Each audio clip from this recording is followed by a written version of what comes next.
Good morning, and welcome to Relaxing Painting with Dice and Dungeons. Today's Friday, and I'm taking over this time around, and instead of having Nikki draw, you will see me painting. Case may be.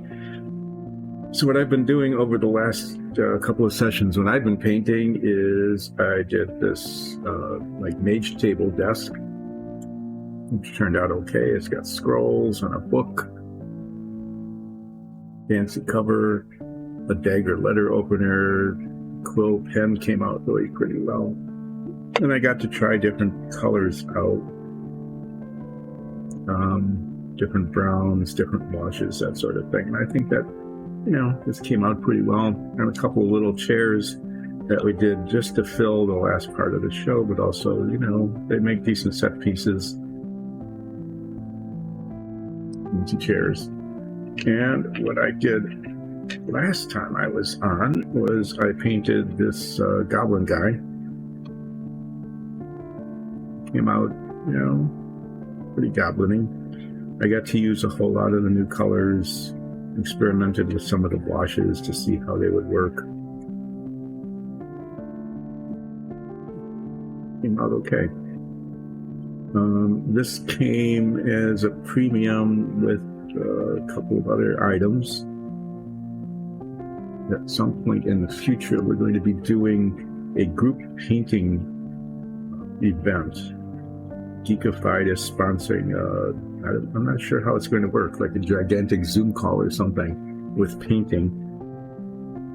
All the participants get a figure, and we all who are participating get to paint the figure together, and then we get to compare our results at the end.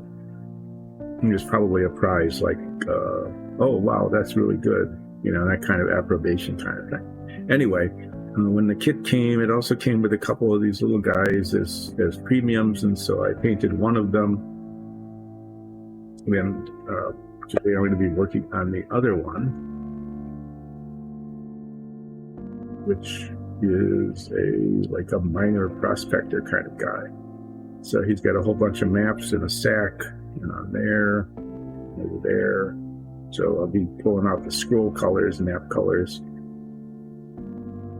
trying to paint those in, get the detail of the minor pick. And he's carrying some sort of map here.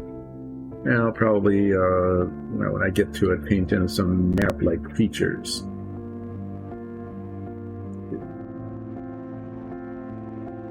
Yeah, he's pretty simply clothed, kind of raggedy. Got like an overshirt that crosses over there. An undershirt with some things that cross across.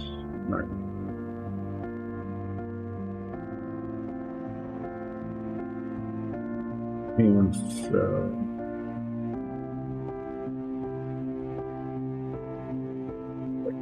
oh, so he's got some sort of wrist thing going on here.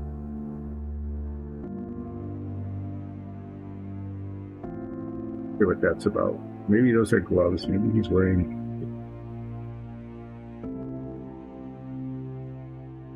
Well, that's what we're going to save. Yeah. I could be wearing just wristbands.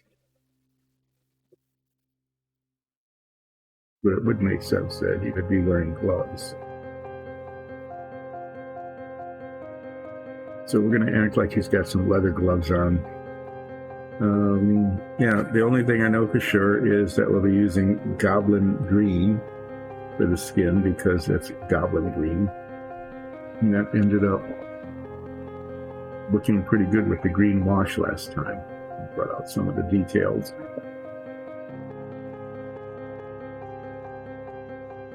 We used the same color, if I can remember what it was, maybe for something for the carapace thing on the top, and then a whole bunch of scroll color things for the maps. Kind of like I did with the mage table here. It's actually 4 different colors of scrolls. I used, there was like ivory, and tan, and a few others, and I'll just pick some out.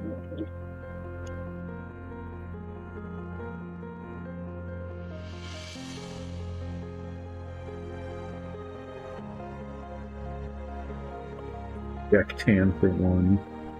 It's that kind of greenish grayish one there.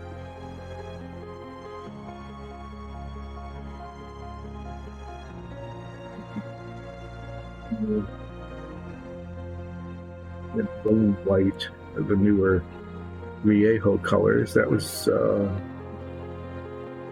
worked pretty well.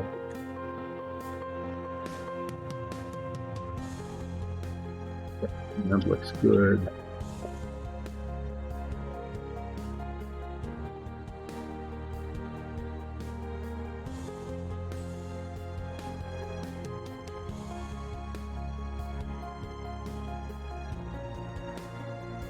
Selecting colors for maps.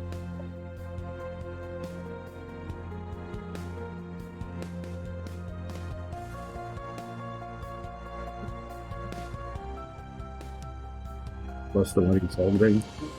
Oh, okay, well, let's see what else we can do. Ivory.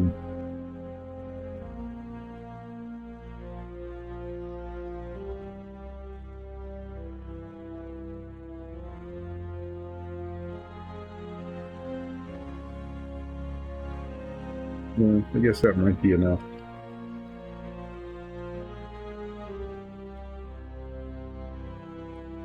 So, put a bunch of these on the scrolls. I might start with them. I'm trying to see.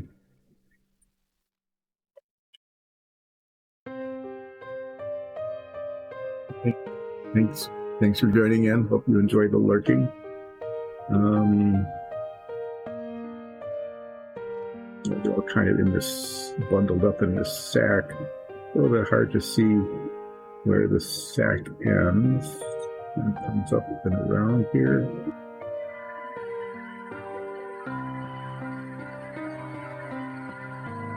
I think I can get to that okay. And there's a strap across the top. So I think I might start actually by painting the scrolls. And I'm going to start on the inside because I know I'm going to get paint on the other ones, and then I'll paint up to them on the outside. Be a several step process. Like 5 of them there, 1 here, 1 there.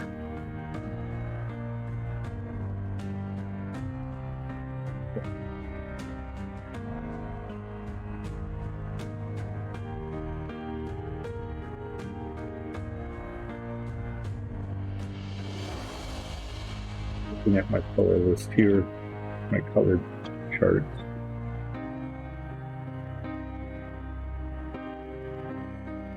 Any other colors that would be good for the scrolls that wouldn't be too dark.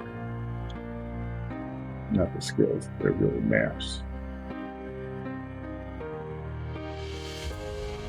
Could use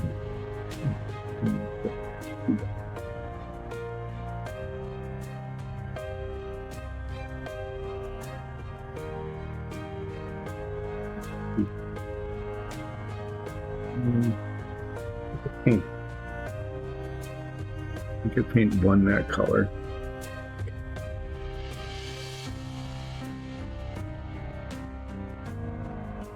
It's called Flat Flesh. I have all of these paints out here, and they're just kind of scattered around. Yeah.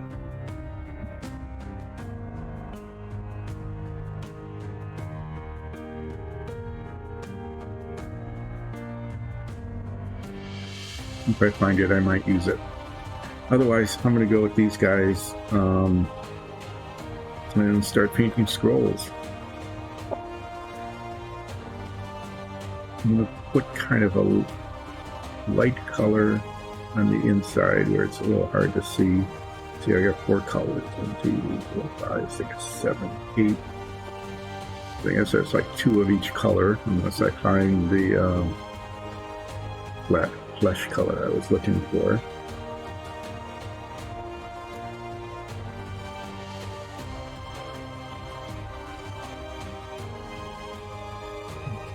Searching for paint. Wait, oh, it's real orange. Well, it comes out kind of pinkish. I'm going to do one in this color. Just because I got it. And good stir. Oh, you are? Great. Thanks for joining in. Yeah, what we're painting here are miscellaneous figures, some of which we actually use in our D&D campaign. Cool. There's like a big set of them. Roving band of gnolls.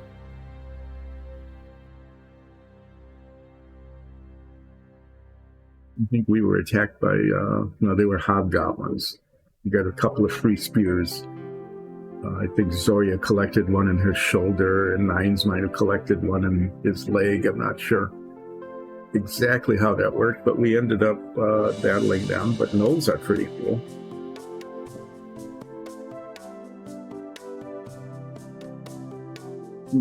Oh, nice.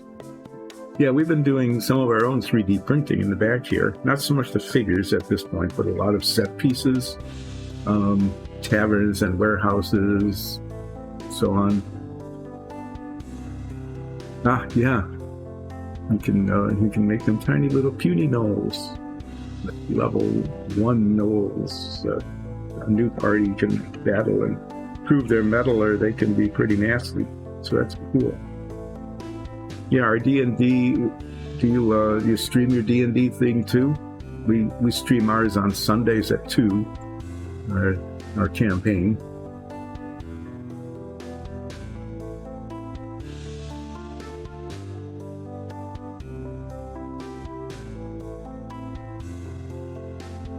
Yeah, these are newer paints, so they've been sitting on a shelf before they got delivered. And I know it's not much fun watching people shake up paint, but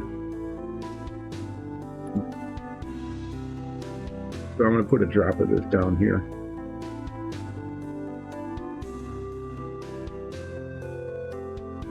Still doesn't look very well mixed. I hope you find this kind of interesting. I am kind of a mediocre painter. My daughter Nicole, who plays Zoria.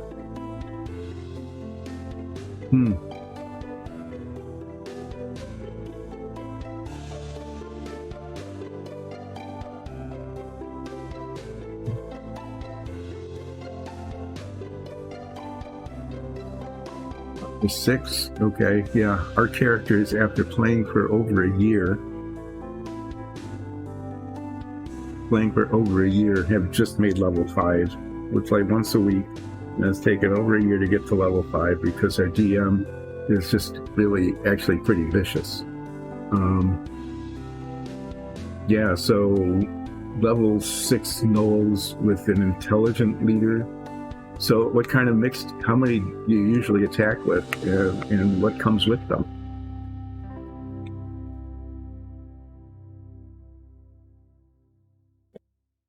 Yeah, it's kind of a tradition in this show to do a flip of something. I'm going to do a flip of this alligator clip, which looks pretty much the same on either side, so you won't tell which way it lands. And it's on the floor. I'll get that later if I remember it.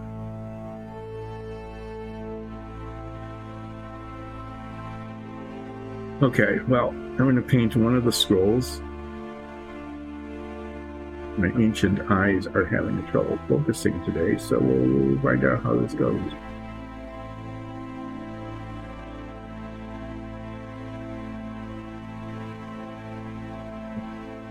Painting from the inside out. And I know I'm getting paint on the other scrolls, but I'll be painting down to this one. Basically, I want to get the paint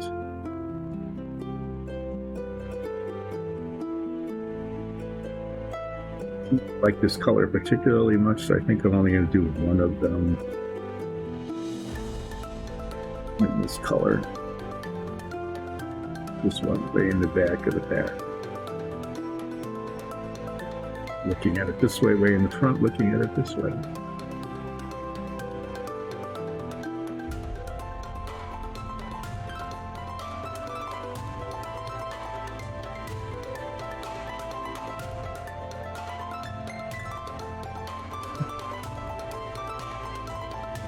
Yeah, I would scale it back from that.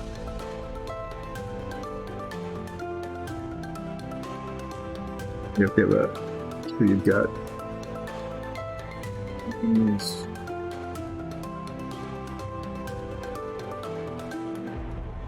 these, six.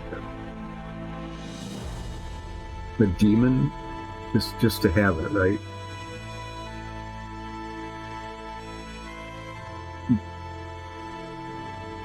That's quite an encounter.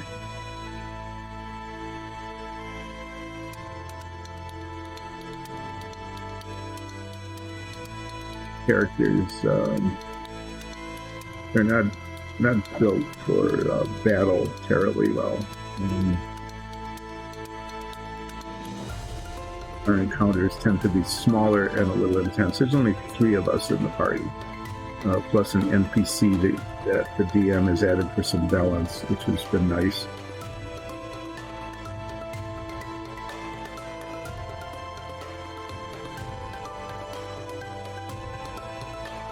For blood fighters, so I usually do the tanking. Oh, 6 players, yeah.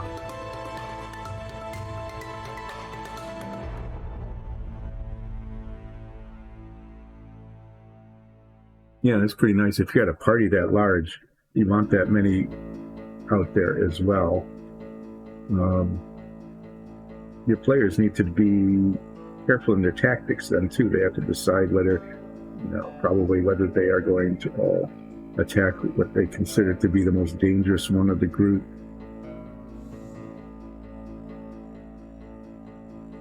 They're going to spread out and each take it on. I guess that depends on the party's balance too, doesn't it? Whether they need to work closely together or whether they can just have a free-for-all melee kind of thing.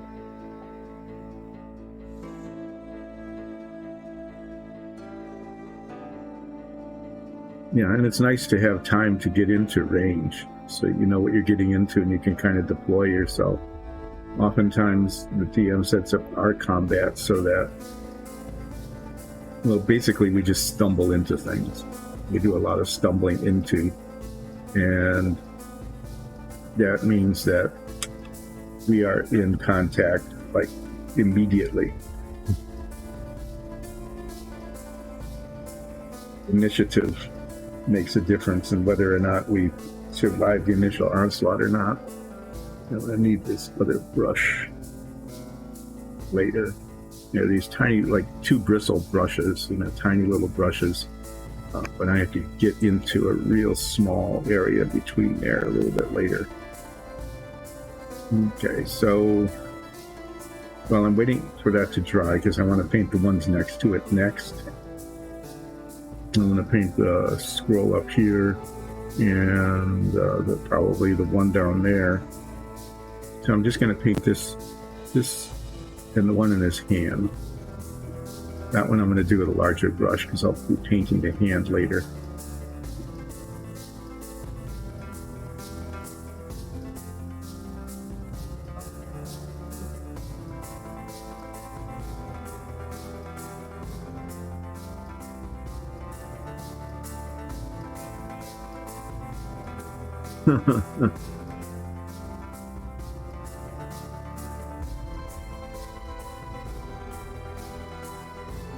Yeah, you need to give everybody a magical item of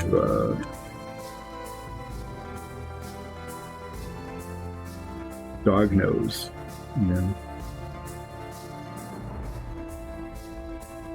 They have an enhanced sense of smell, so they can pick up on it ahead of time. But do you ever treat your players to like enemies that bathe?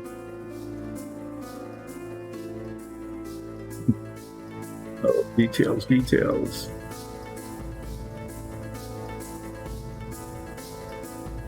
Sometimes you don't need a leather man to tell which way the wind is blowing. my age.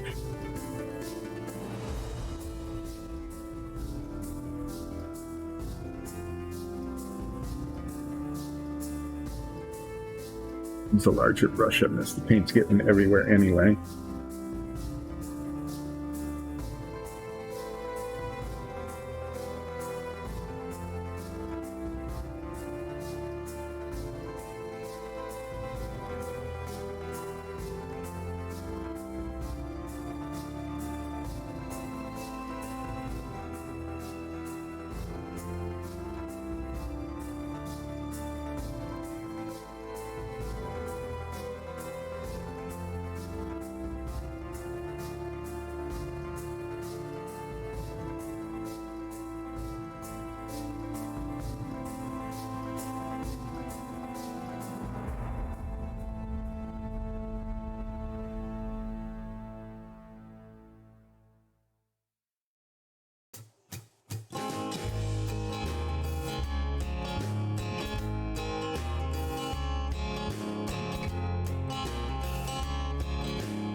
It is a pretty good way to do that, you know.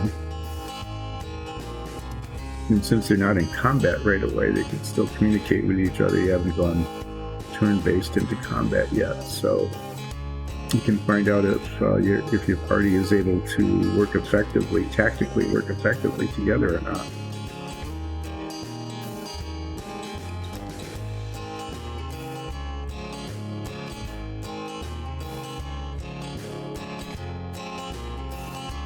Oh, that's why you've got a demon, okay.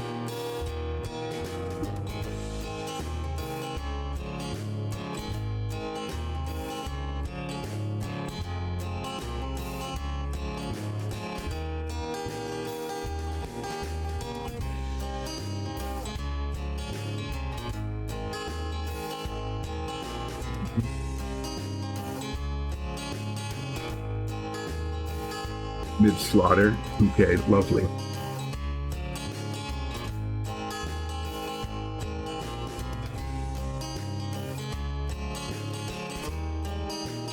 Maybe, yeah, that's always a maybe, you know. So when I play, I usually roll a lot of threes, and sometimes that's not a good thing, really.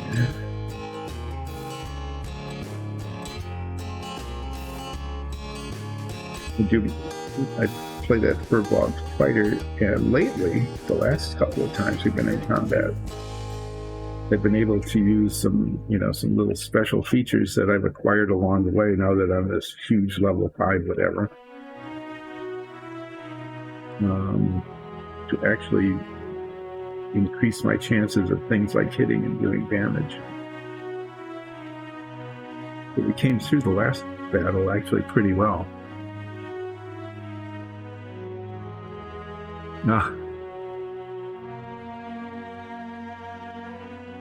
That's very kind of you. And I'm sure that the players kind of appreciate not having their characters be killed. You know, and that's kind of a cool thing to do, is to, you know, since the town is being attacked, it makes sense that there would be reinforcements on the way. So it doesn't seem forced at all. That's pretty good.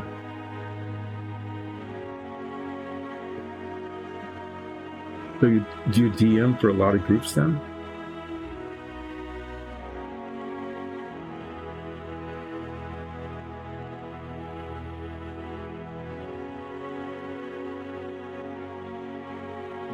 No, a good DM really wants to make the gameplay just, you know, you want people to keep coming back and use you as their DM. So you want everything to really be, you don't want it to be too easy, right? Because then it's just silly. You might as well, you know.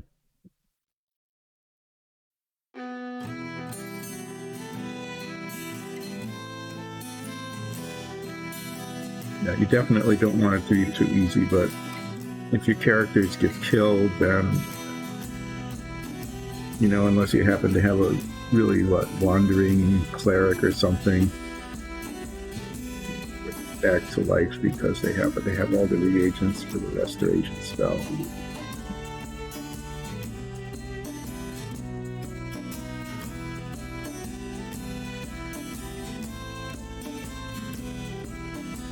Mm-hmm.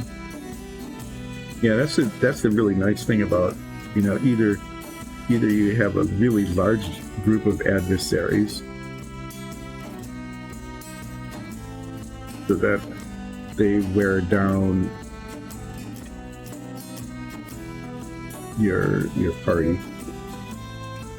No, I've used up all but one of my level 1 spell slots. What can I do?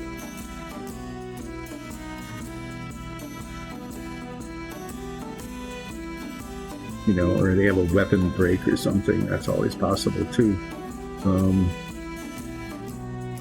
Yeah, that makes it pretty intense. But then you need to have a large group. Oh. Oh, well.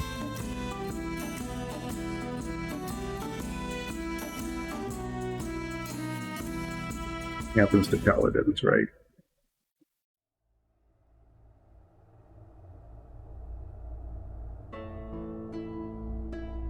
Squeeze this out, and it must have been this color.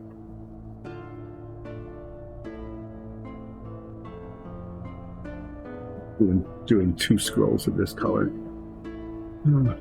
So your paladin sacrifices themselves. That is noble. You make them start over with a new character or an alt character, or is there a party member that can bring them back potentially?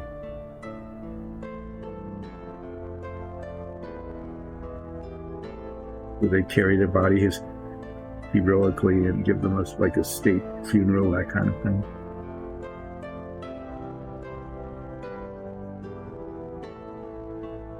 Painting really slowly here today. My eyes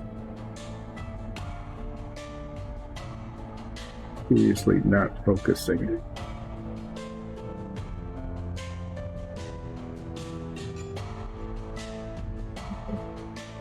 What I'm painting. One viewer suggested that I get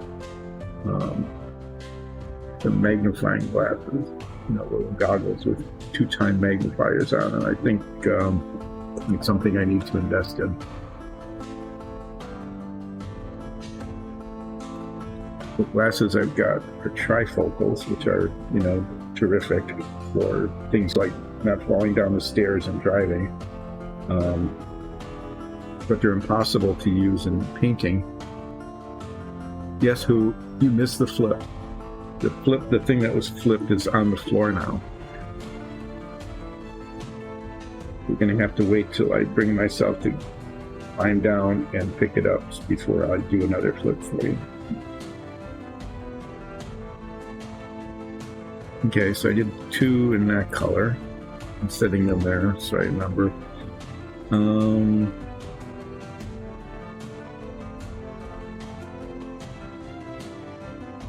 Use this deck 10 next.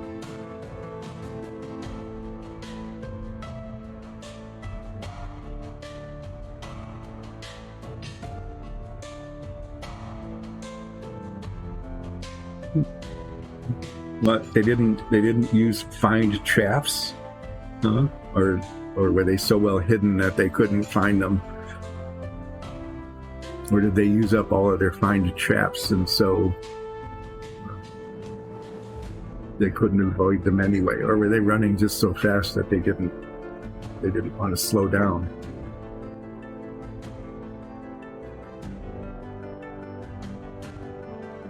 Chases are really cool. When we've had chases, they've been a lot of fun.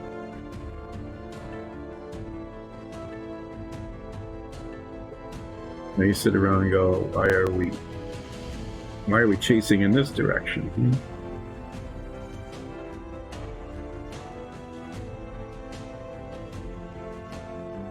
being the chasee.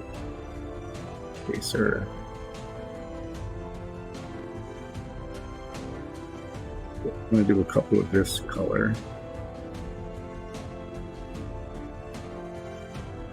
And we have this scroll themed rainbow of scrolls.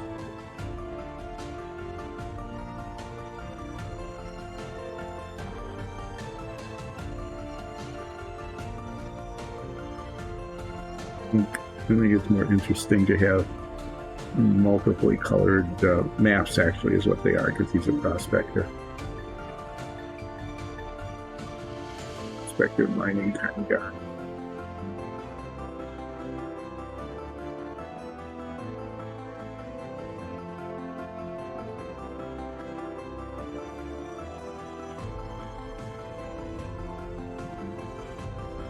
Despite my visual acuity issues this morning, I'm actually getting the paint mostly where I want it, which is, you know, important.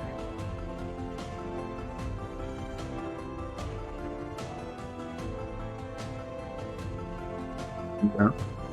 And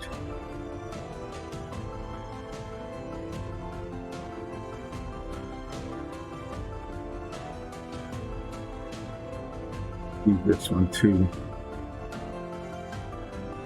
The one down here is kind of distant, so I'm going to do this one the same color up here. Left, they're lighter colors. I'm going to use a light color for the map that he's holding, because I'll try to paint some map-like features onto it. You can see he's holding it, so you can see it.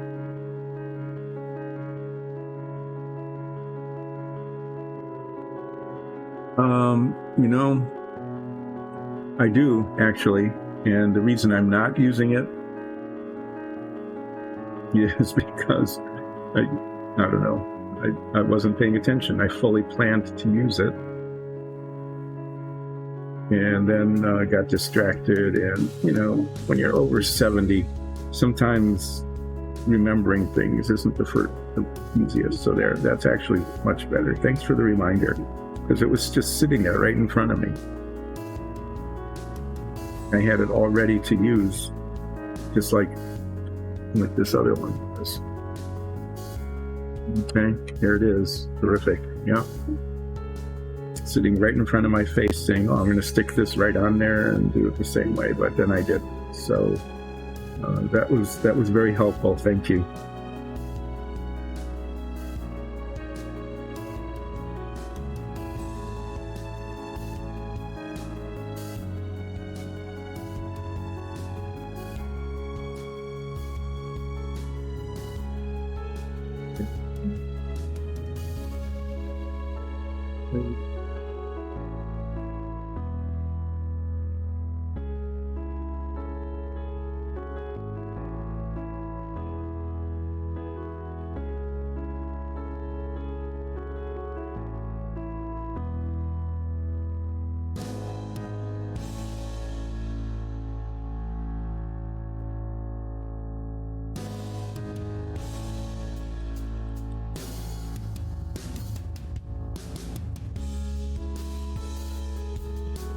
With rings.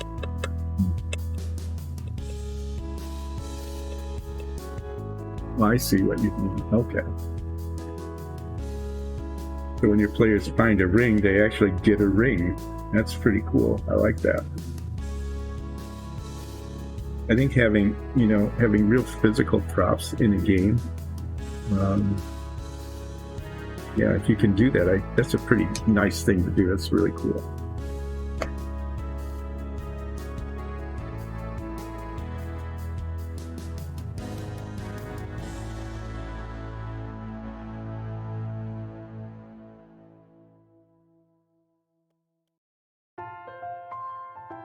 Bard has a whole bunch of props that he uses. Tabaxi Bard.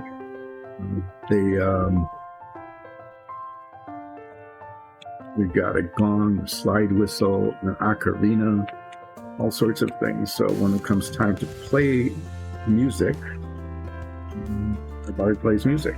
Pretty cool. But giving out props to your players, that's really neat.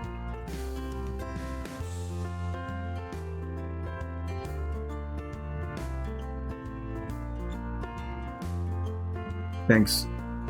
Yeah.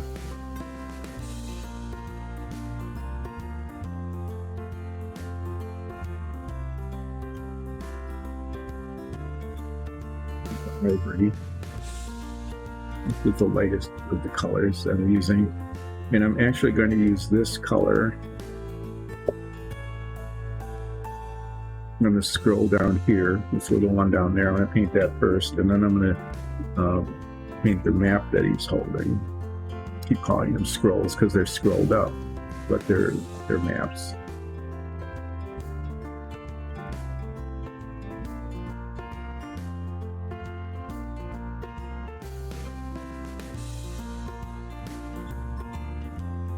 Leather tie that's holding it on, and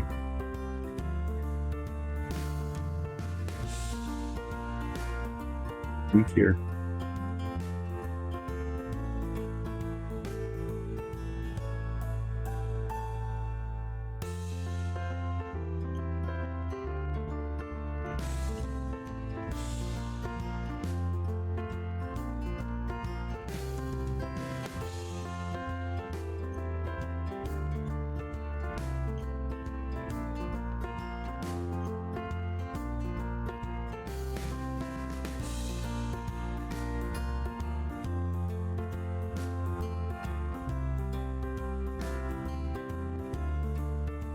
We're going to take a look at those.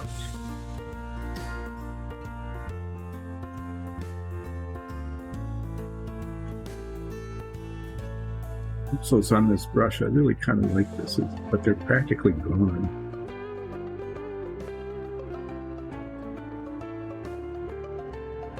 Get these really, really fine brushes, but if the bristles are too long, and they just sort of flop around and bend. And I like this one because it was short. You can tell it better, but this one's pretty much dead. I want to take a look to see what else I've got. Now I'm trying to see where the strap ties around this.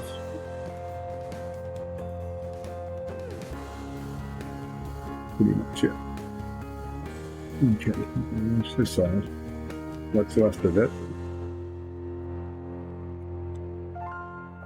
Other one here. These are ancient brushes. I'm using ancient brushes. Is we got this one here that works pretty well. There's just a couple little bristles on it. This other one, I think, what I'm going to do is down the length of the bristle a little bit.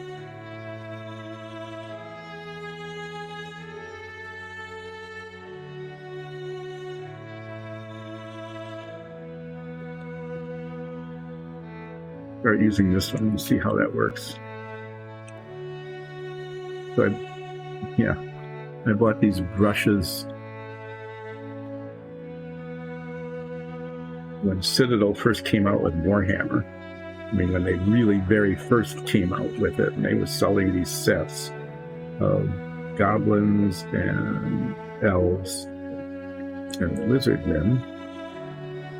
We bought a set of them. We did the orcs and goblins. Daughter, who plays Othala, who plays Zoria in our D&D campaign, did Lizardmen, and their son Alex did the elves. So we had a good time all painting together and decided that the brush that Citadel provided with their paint set, which is a terrible, stupid brush, worthless, to the hobby store and bought good brushes. At the time, those were the good brushes, and I've been using them since, but they are 5 years old, maybe. Not in constant use. Sometimes they spent a good deal of time just laying around on the shelf. But when I started redoing this, I pulled them out again, and yeah.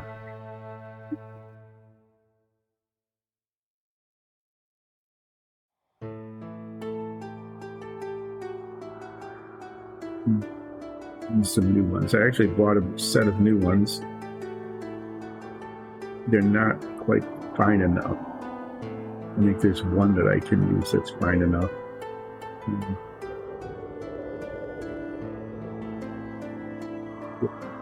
Order to recommend some brushes and see if my painting improves with improved tools or not.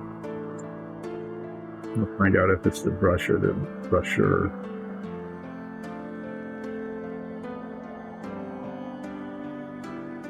And I'll paint some sort of map-like things on it, like a little mountain or a river or, you know,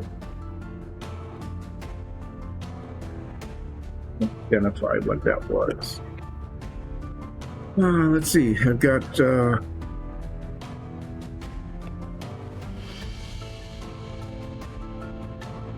and one more map. I guess we'll get on with that.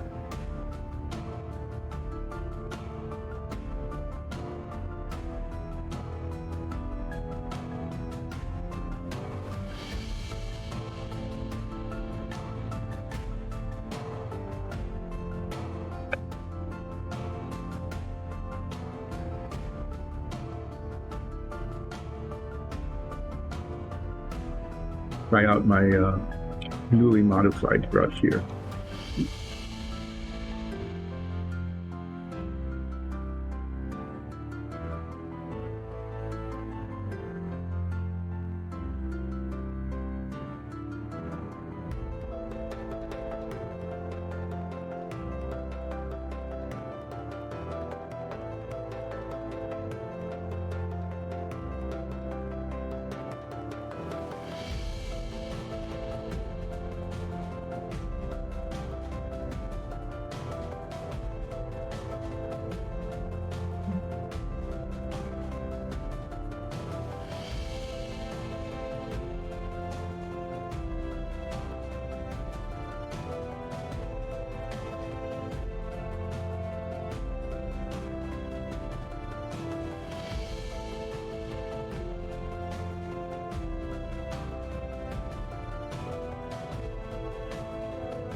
Which is come to a good length. Hopping around too much.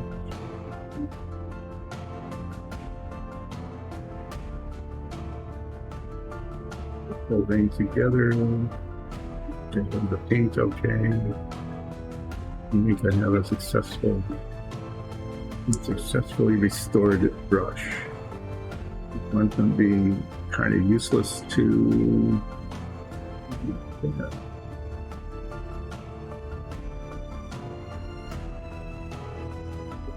pile of maps in its backpack. Okay.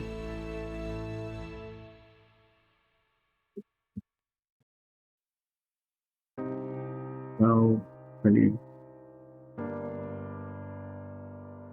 like those. I don't know. Hard to tell how this all comes together. There should be straps from the backpack, but I really don't see any.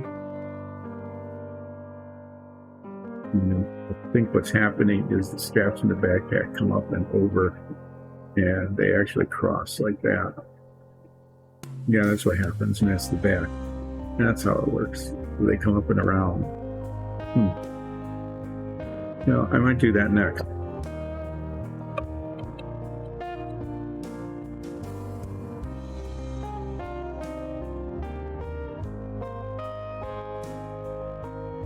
Magic rings.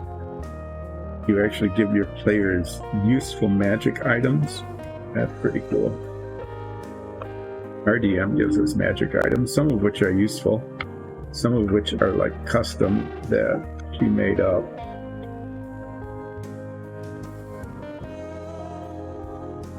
I have socks that leave a trail of gum behind me.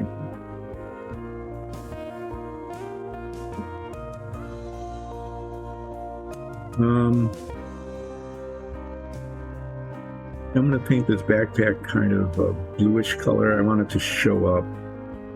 I don't want it to just be plain old leather.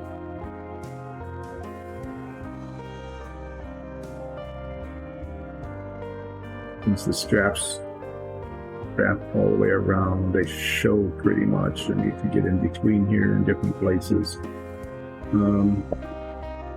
I want it to be a color that will show pretty well with a wash on it. Light blue.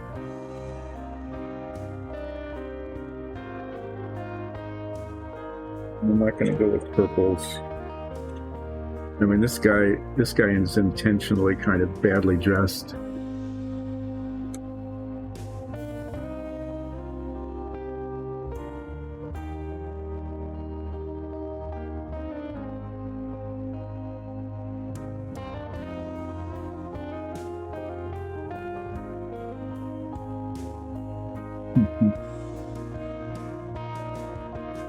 So any kind of bread? I mean, what about bread-like things like croissants? Does that count as a glowed in? Or muffins? Does that count? Or does it just have to be like a wheat bread? Or could it be different colors for different kinds of bread, like rye bread or brioche or something like that?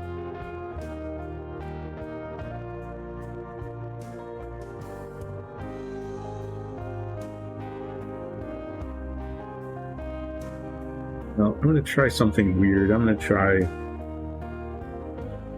to paint it light blue, and then I'm going to put a brown wash on it later, and that might end up looking kind of gross, but we'll see.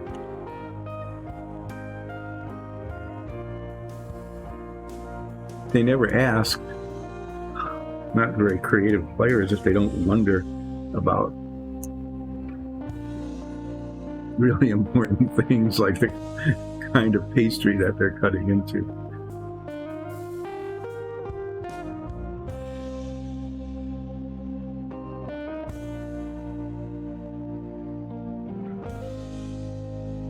Yeah, well, the heated toilet seat, that's really an important thing. You can carry it with you, and if you stumble onto a toilet, but it has just a cold seat, you can swap it.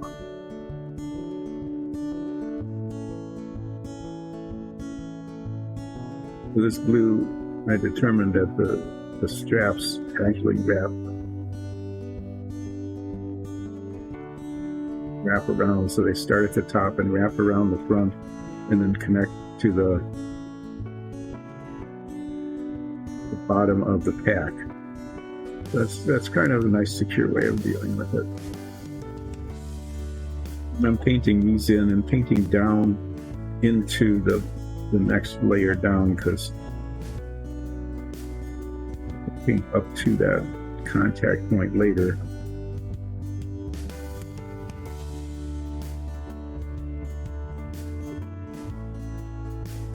There's no gap in the paint at this level. Nice. Yeah, that's one of those things when I'm painting not very carefully, I guess. Watching my brush goes, I just got blue paint all over this.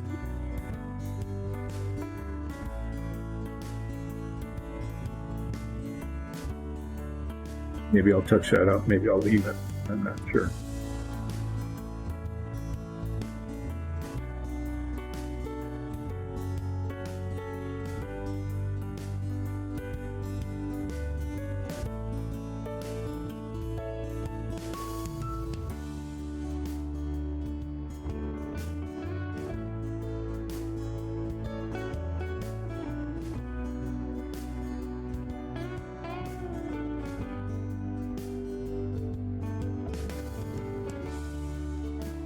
Here.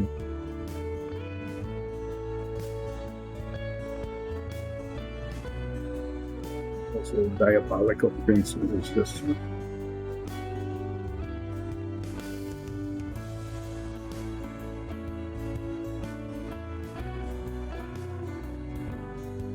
See, I want to get the paint. I'm going to paint down onto the lower surface because I want to make sure that I'm getting insides of these scraps.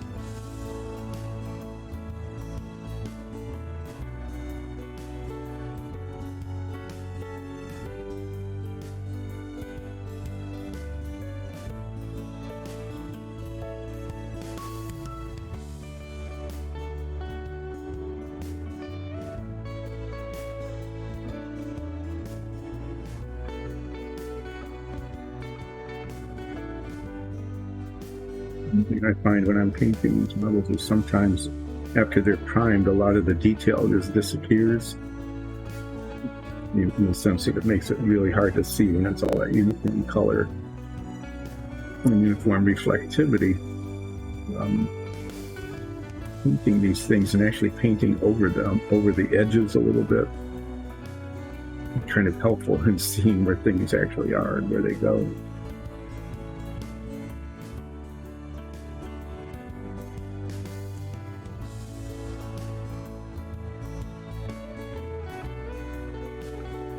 Things to come up here. This one comes up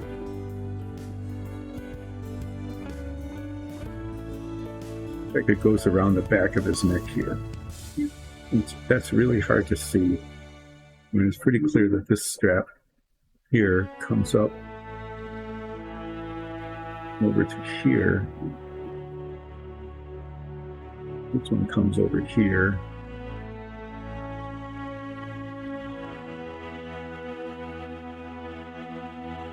I think it just looks like it kind of goes here. I'm just going to paint it that color.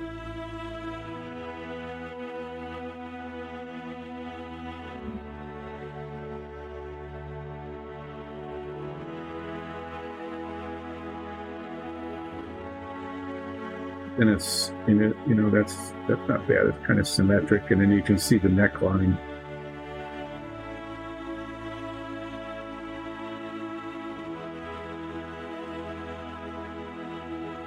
Going to be that kind of connecting strap there.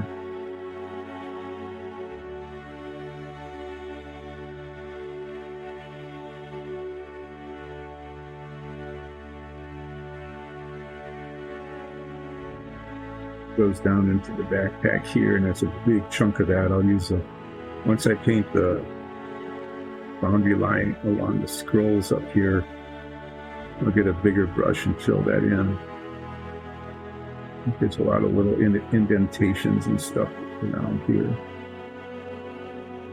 But I'm not looking up at the chat screen. I'm looking at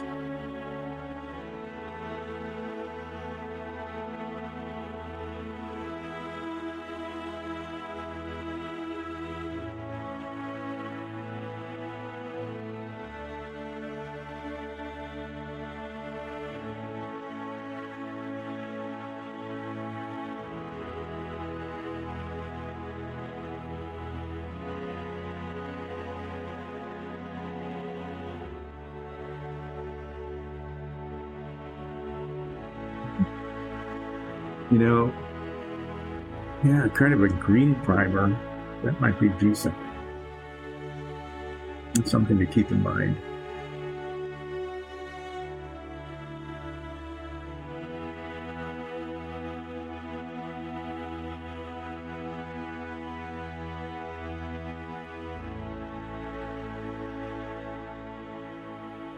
You really want a very, very flat primer.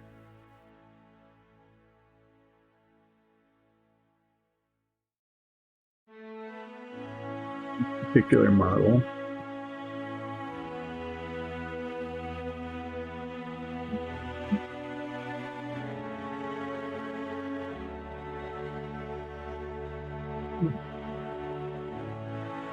Kind of light blue color is not too bad.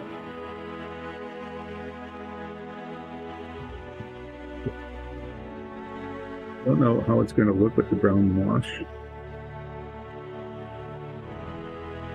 You want to, basically it's going to be, I'm going to try to make it look kind of dirty and worn.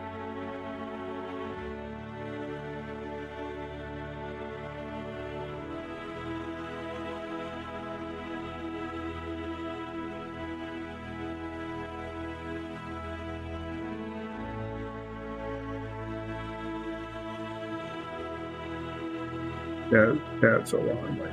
I paint very slowly. Take breaks now and then, so just doing base coating.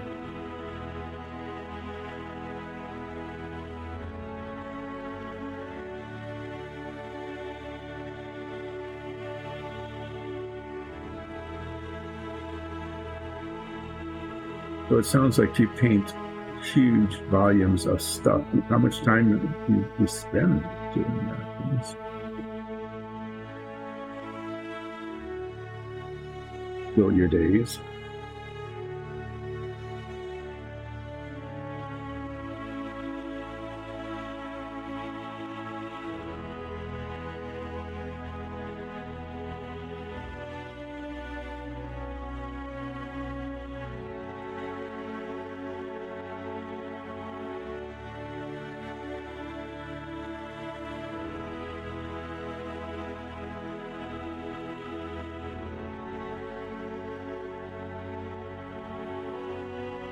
This is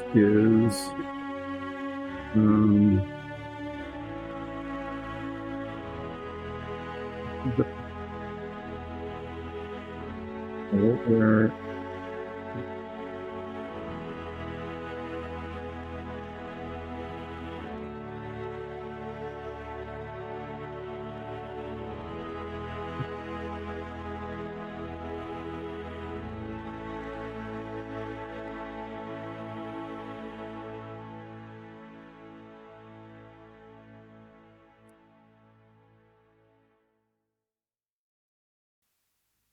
that comes up there, but there's this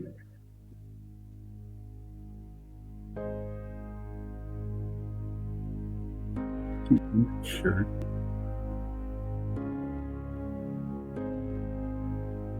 Yeah, it almost looks like it's part of the backpack. But it's not. A good deal of ambiguity going on.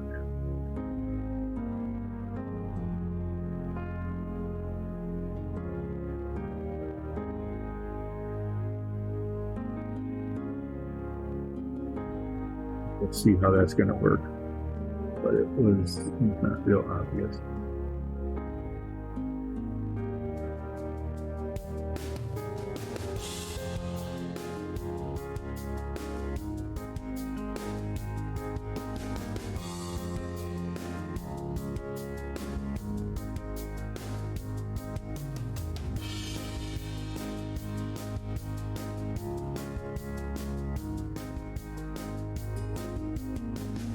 Let's just say you've got a really low quality piece of equipment here.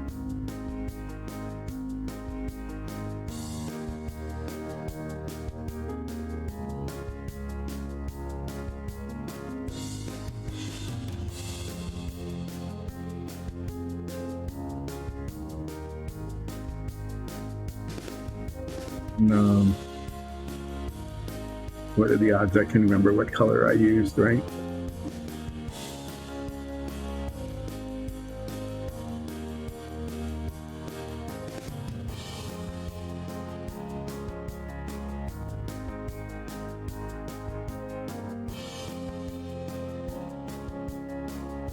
Yeah, well, we're in Michigan, and during the winter,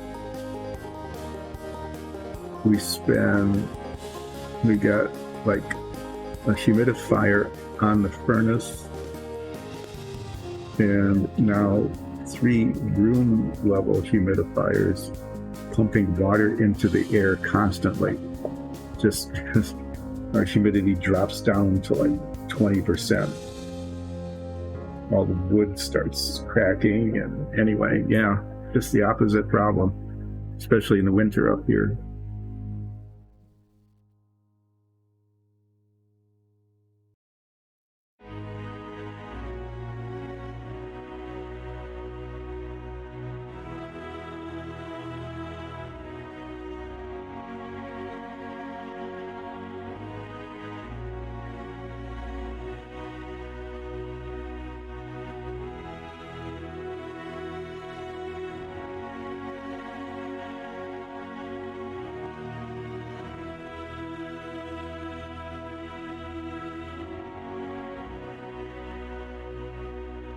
I think our humidifier is designed to do something like 13 gallons a day.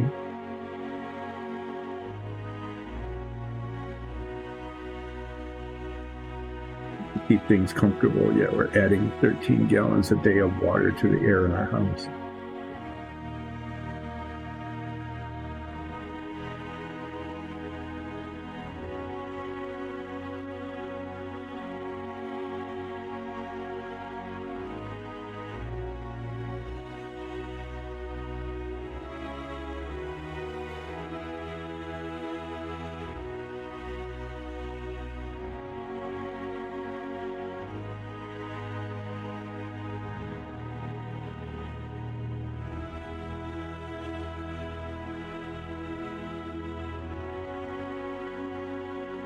Big rush, but no, I'm just not going to bother. There isn't that much of it left.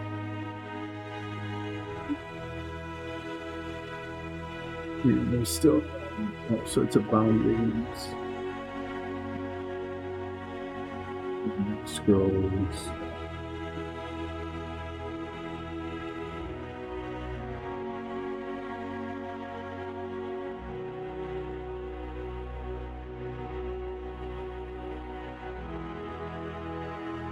The blue kind of comes out of play.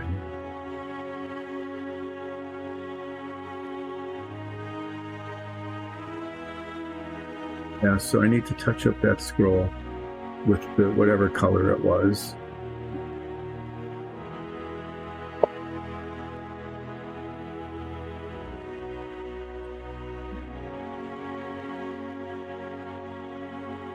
Give me a color.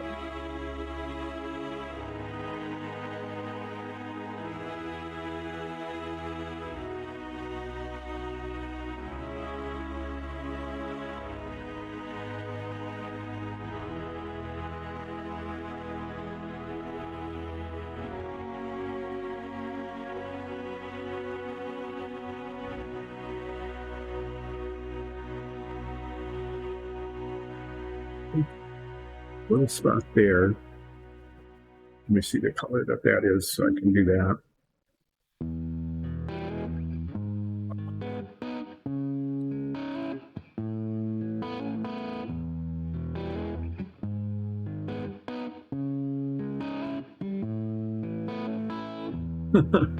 Well, yeah, great. I mean, if you're doing that effect, like flocking, I suppose that's okay, but if you're trying to get a nice, smooth, paintable surface, that could be a problem.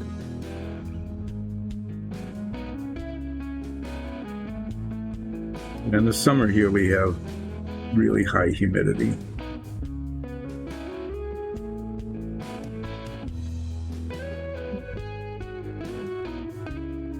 That kind of an ongoing thing.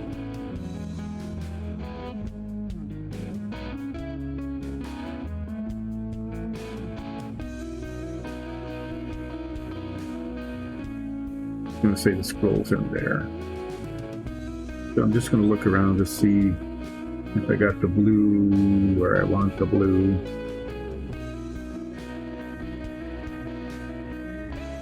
Deal with this. I don't know what's going on. Kind of cheap. This is just a bunched up part of the shirt.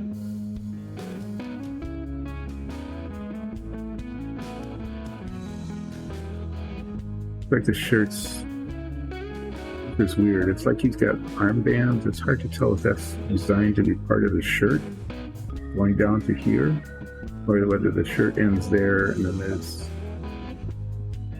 flesh and then an armband.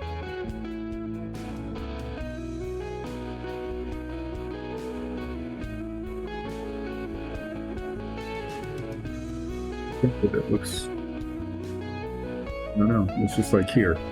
Are those parts of gloves? He's just wearing armbands. The more I look at it, the more it looks like he's just like wrapped himself in straps.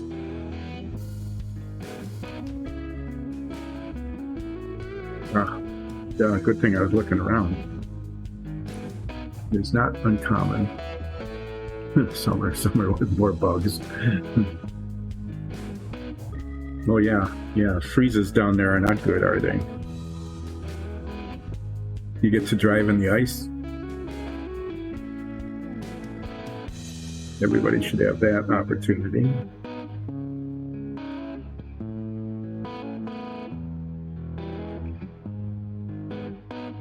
In the winter up here, we have the first snowfall, and everybody can't remember how to drive in the snow, so that's really kind of messy. Everybody's sliding off the road and driving too fast, and then they remember, and things are not too bad for most of the winter, even though there's sometimes we'll get like a little bit of snow every day for over a week. It could be a pain. The real pain is if you're parked outside, even in a parking lot at a store or something, and it's snowing. And then, the inside of the car is warm and dry, but the outside is cold and wet. And you get to get your scraper out and try to brush the snow off. And of course, some people don't, and they're just looking through this little window. Anyway.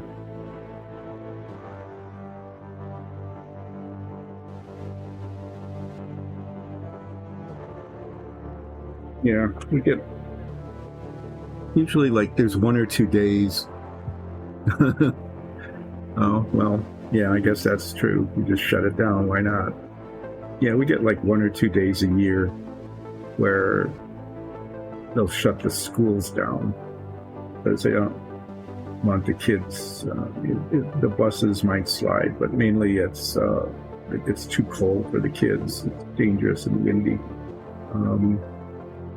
And sometimes we'll get a lot of snow. We get 7 or 8 inches. And it's at the bad time of the day and the plows aren't keeping up. They'll shut the schools down. Businesses, I don't think they've ever just say we're shutting a town down or a city down. It's rare that we, yeah, great. Yeah, it's really rare that even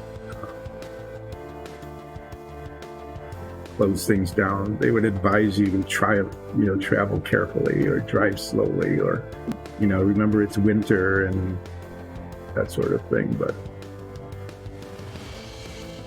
you get travel advisories, that kind of stuff. But most businesses do not shut down.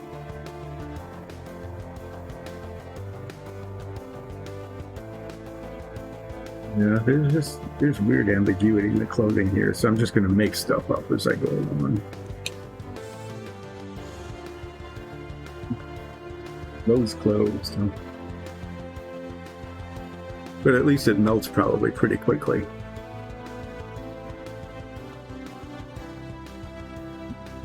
Here, just stays. You can. Oh my God! Really? Wow.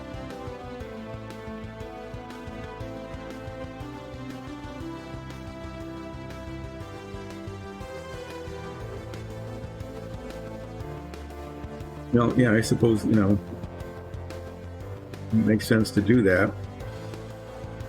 People aren't used to driving in it.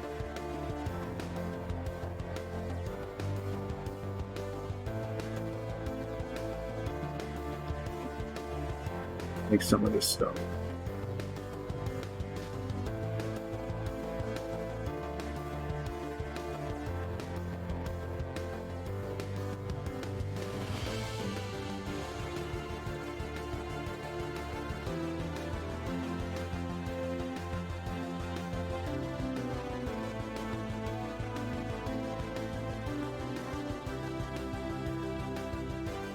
Until some of this clothing starts and some ends, and what's contiguous and what isn't. So some of it looks just like rags wrapped around.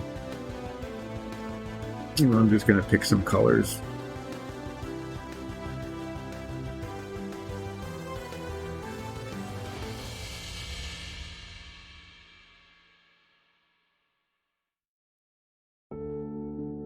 Yes, that this guy just decided that the clothes he would wear would be kind of like what he picked up along the way.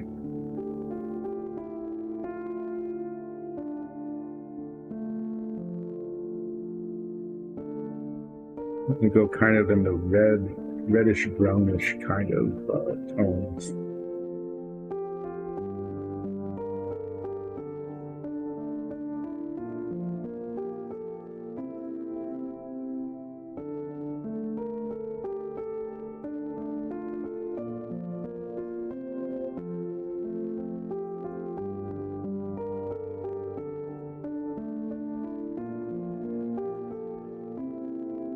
This color. Let's see how this works. I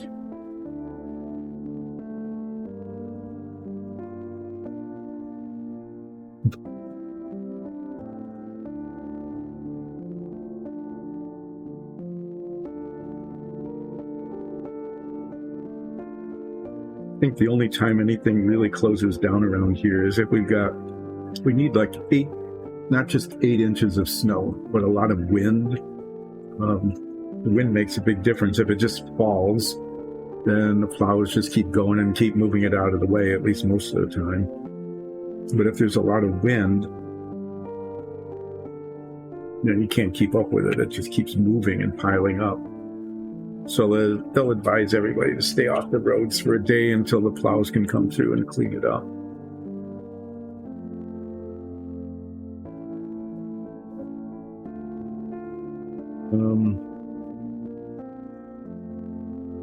I'm just going to start painting what look to be pieces of clothing.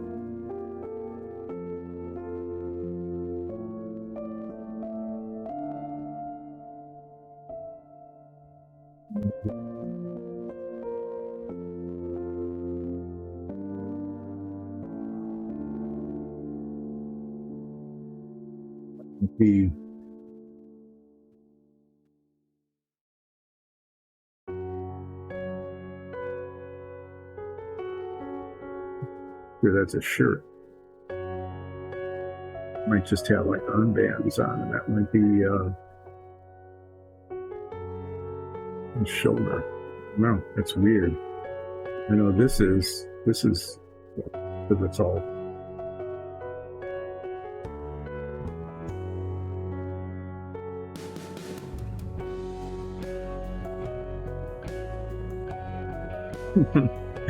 Yeah.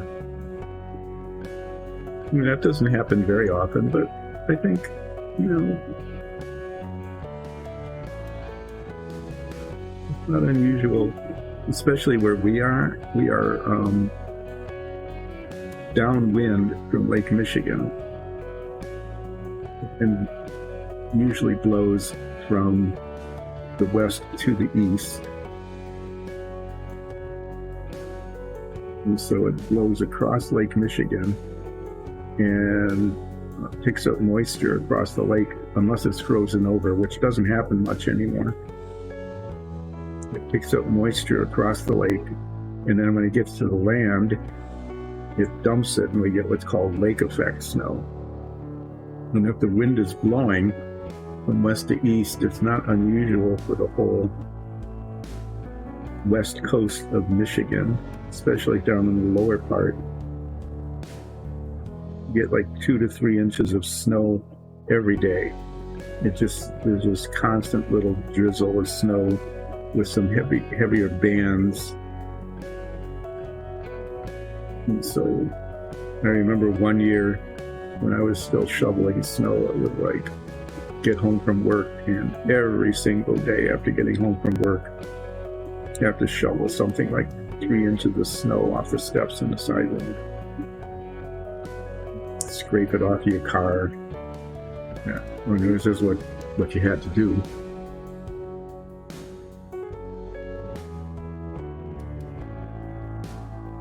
But nothing would shut down. It's just this constant drizzle of snow. Sometimes every day for like a week.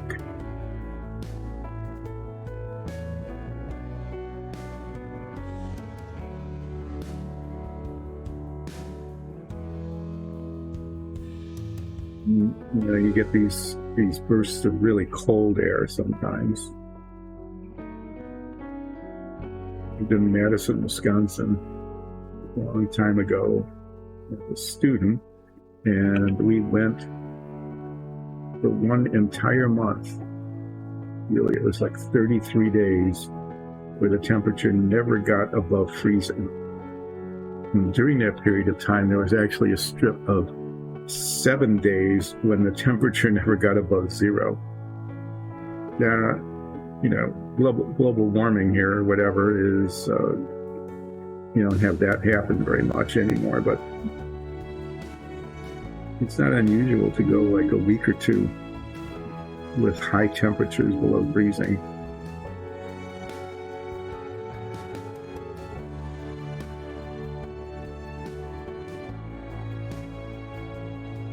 I'm just painting things that look like they belong together.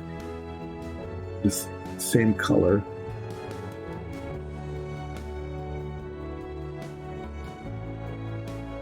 They do, and maybe they don't. After they're painted, then they do.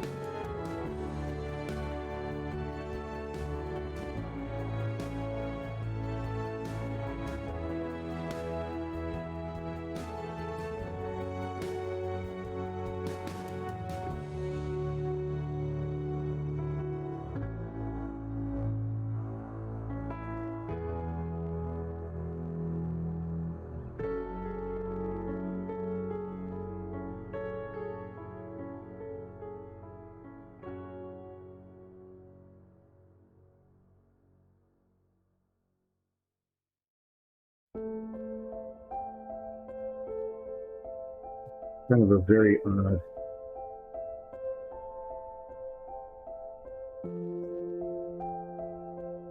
assortment of navy clothing on this guy.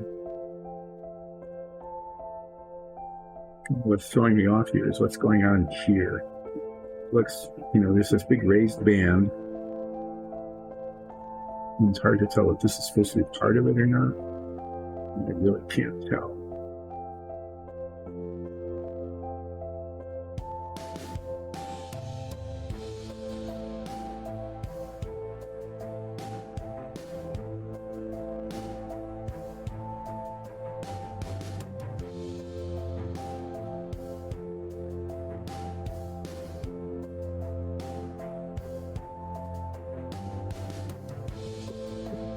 He's buried down deep in there, some sort of piece of equipment.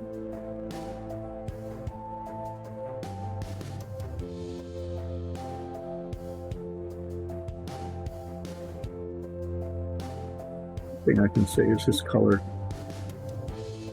looks really bad against the blue, which is what you would expect in goblin clothing. So that's working out.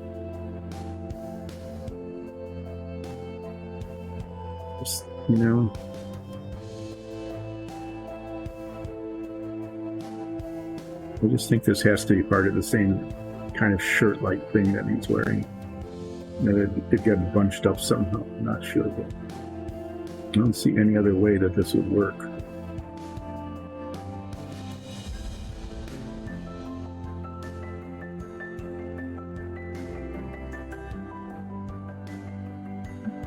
End of the sleeve.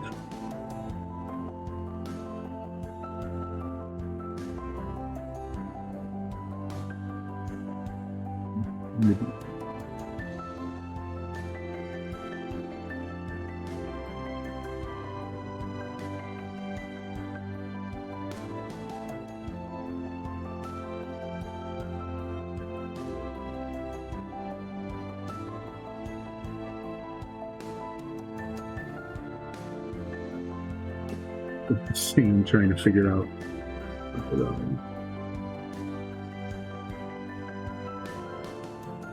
if this shirt is really supposed to be working.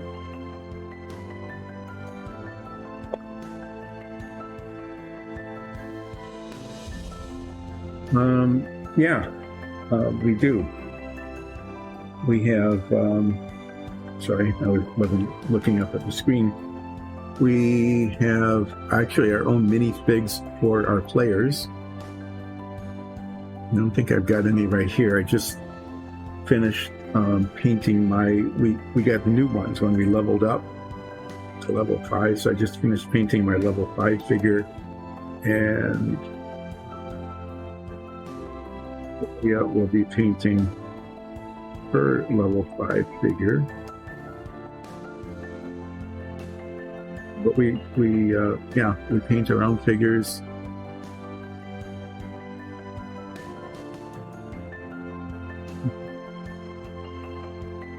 Yeah, there you go.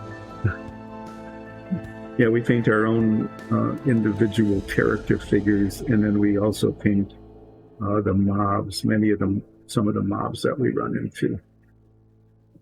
So we've been doing, a lot of figure painting. We also paint our dungeons. We have some pretty elaborate dungeons and tiles that we use. Those are actually what are getting printed in the background. You might hear the 3D printers tweetering away. Do walls and floors, and the floors have magnets in them so that they hold together.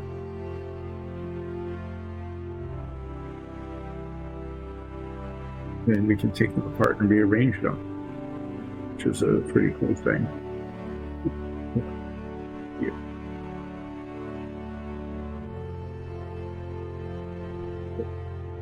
So we've got, they really move things along pretty quickly. We've got 3 of them running actually right behind me.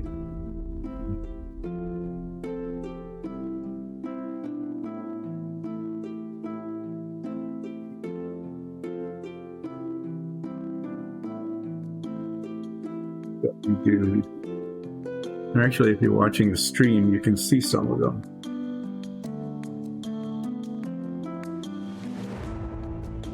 Spinning around. Yeah, that's our river tiles. We did those. That was kind of fun. That's a fungus tree. That was actually a mob that we battled. That was kind of interesting.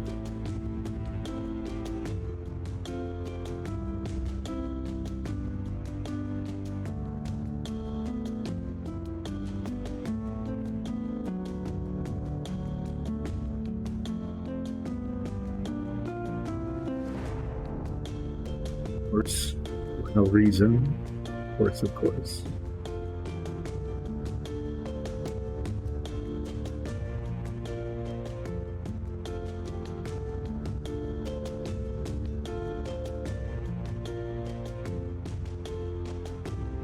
These are some crystals we ran into in a cave.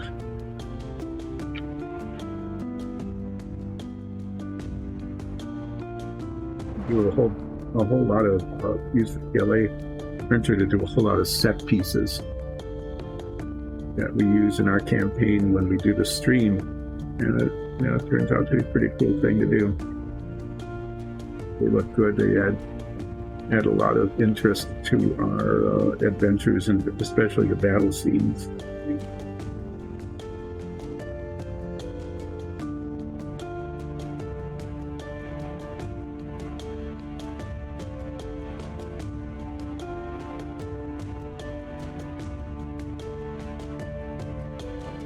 Had a fair amount of success with the PLA printer. Oh, there's a camp. Actually, painting those bed rolls wasn't that much fun. The flames were kind of fun. Painting the fire, getting better at it as time went on, that was kind of cool. Now I've got a whole lot more oranges and reds than I used to have, so the flames have gotten better. I painted those early on, and there weren't that many colors.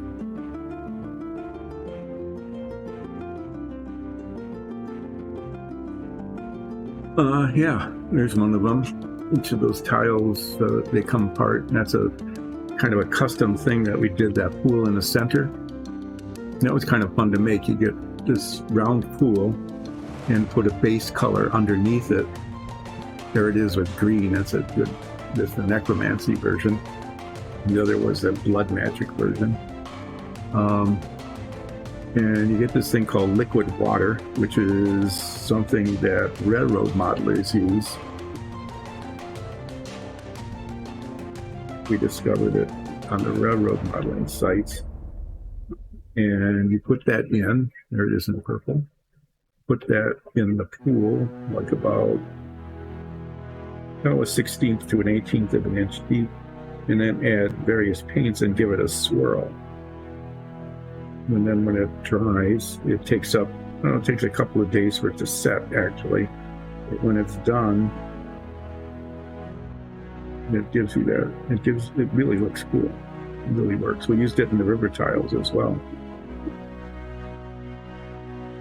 We were able to paint the blue and the white underneath, and then added the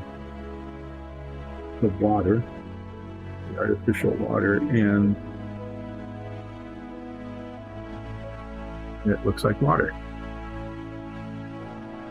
It really does. It's really cool stuff. Anyway, we print all those dungeon tiles, and the bases have these little ball magnets in them.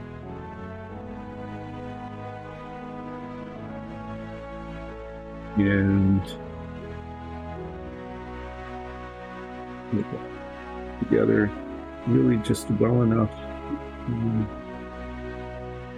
to get any separation during the battle, and then it makes it really easy to just pull them apart. So they're 2x2 tiles, some walls, some corners,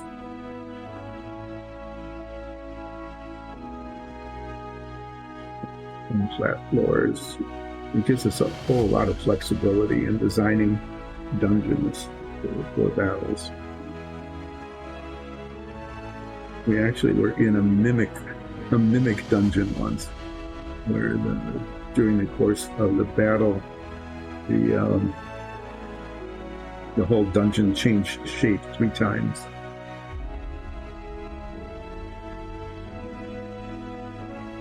It was great fun for the DM, but it was like, oh, we finished. Nope, the whole thing just rebuilds itself and starts over. Looking at here is, yeah, that actually looks like that kind of works. It looks like that was part of like the shirt. This came together all around the arm here. And that mustard yellow clashes really nicely with that blue.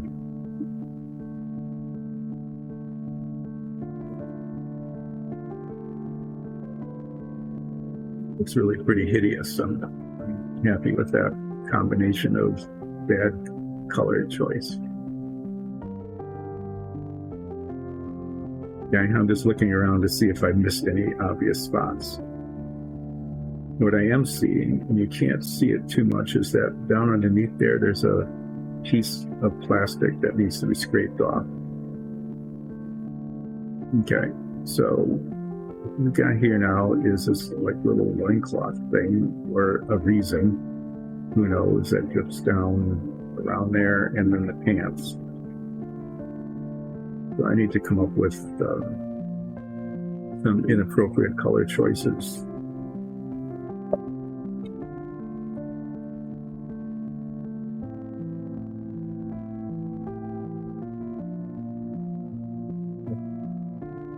That would be pretty nasty. And then you're like totally unprepared for battle. You're just rushing up and pick the lock. It opens up a little too easily, right? Maybe it doesn't. Maybe it's really hard to open. You're working at it. Finally, you get it.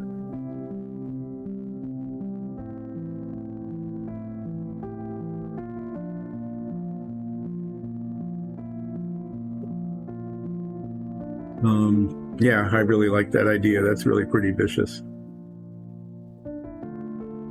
Now let's see.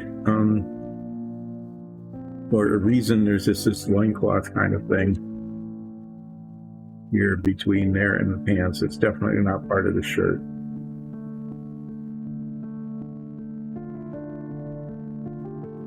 Pants is just there.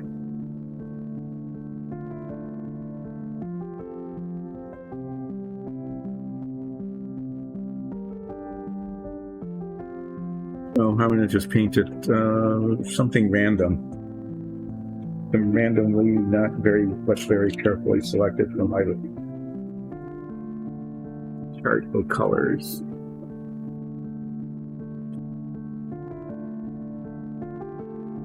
Feeling like doing any greens here.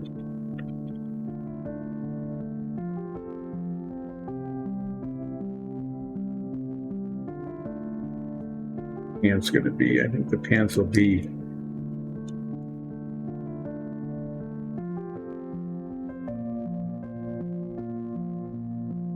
this reddish color. Yeah, it's just more brown. There's not enough red in it.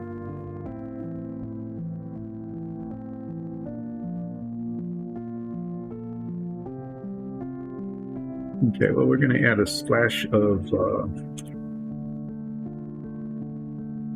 why is that color there?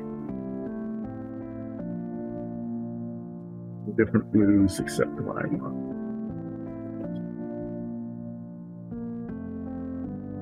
The cloth thing is going to be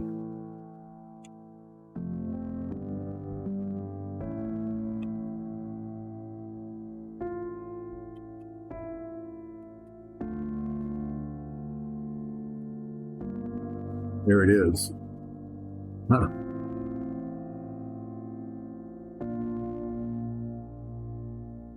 Yeah, it's especially nasty when you don't know that there's a combat coming, you're unprepared, you don't have your weapons drawn. Somebody just lost a bunch of fingers.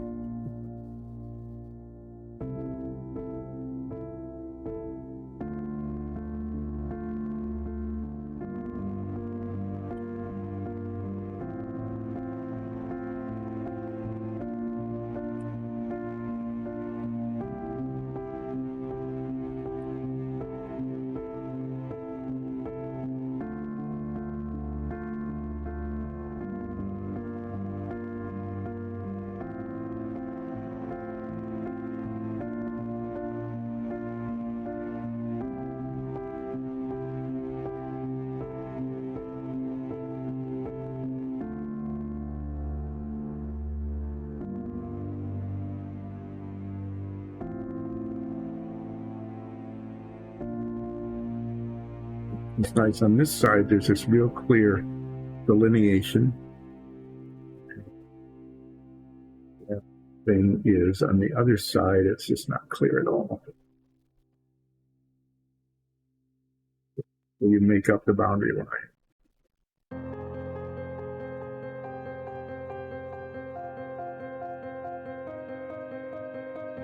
That mustard yellowy orange is really a gross color. That's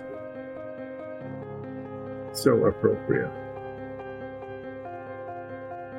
It needs maybe not. That boundary line might be okay. And there's always that little bit dangling in the back that you can never see. That I always forget to paint, but this time I remember. Okay, well, that was blue.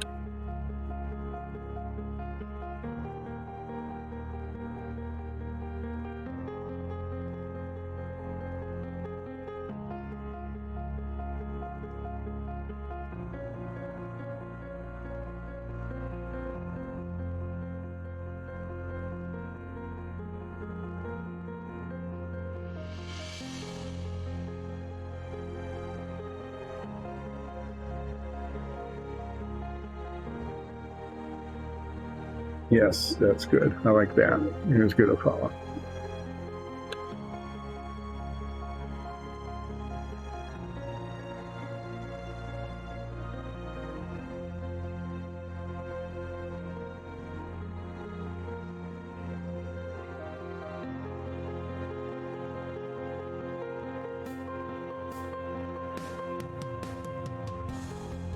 Yeah, there's nothing more dangerous than cross-contaminated, undercooked fish.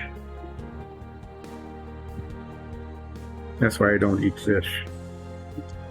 Yeah, I keep looking at this back here and keep thinking maybe there needs to be like the slightest, tiniest little bit more orange right in that corner.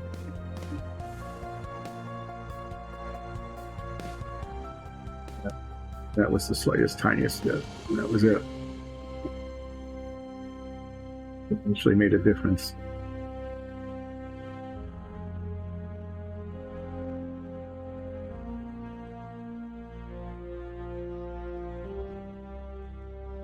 Okay, well that blue is going to have to take a while to dry before I can do the pants. So what I'm going to do next is clean off that little bit of extra plastic that was there while I still remember it. Under its chin here.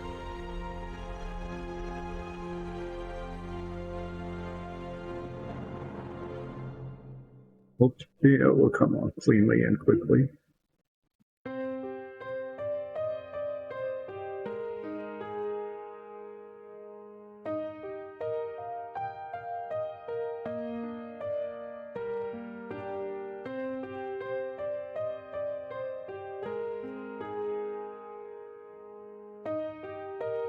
Back on knife will slip. Cleanly cut in finger, you know? Okay, well, that's probably good enough.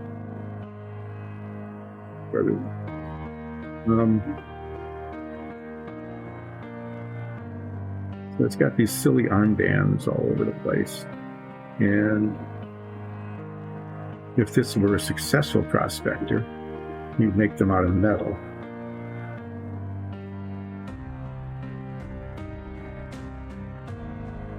I'm thinking, well, yeah, why not?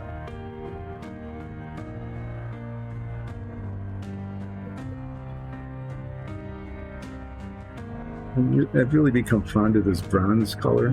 It's like dark brass, basically.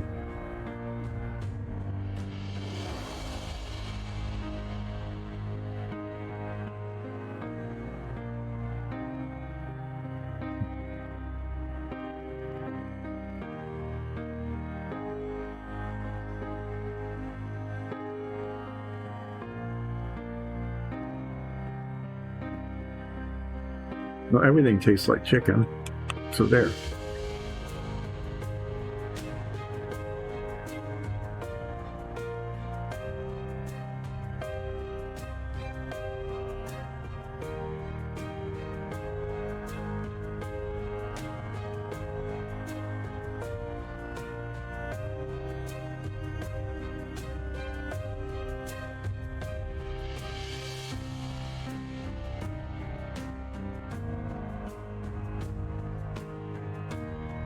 A really mediocre joke once about the first person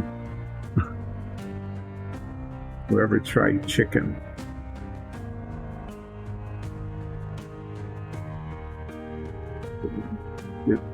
He or she, they, we don't know. We don't know the gender of the person who first ate chicken, but what we know is that after eating a couple of bites of chicken, they call out to their party members, hey, you guys, generic guys, you need to try this. It tastes like everything. Yeah. It can taste like everything. Funny when I first heard it, so there.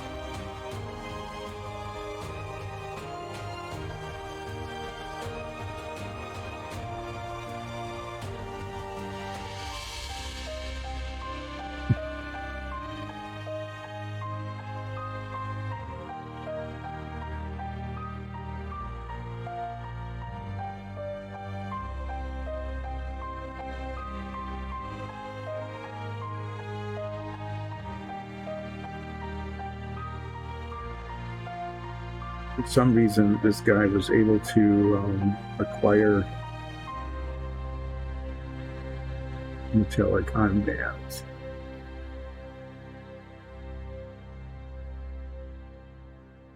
just because the person who was painting it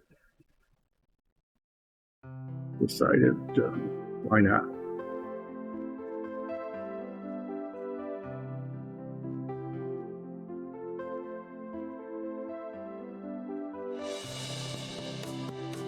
Maybe they traded some of their treasure maps for them.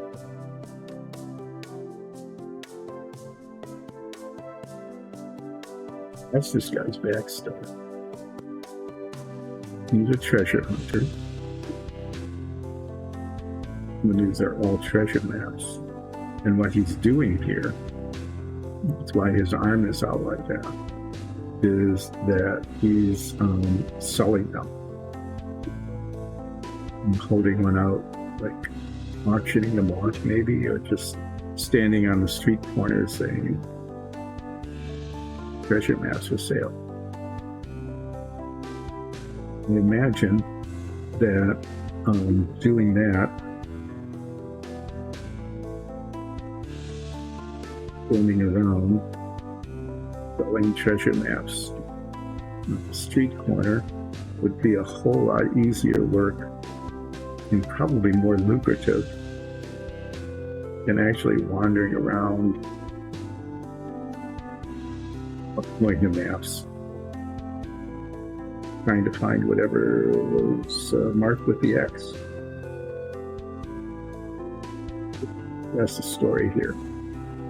These are just props. The stuff here, those are just props. And this guy is offering for sale these maps to abandoned mines and things like that.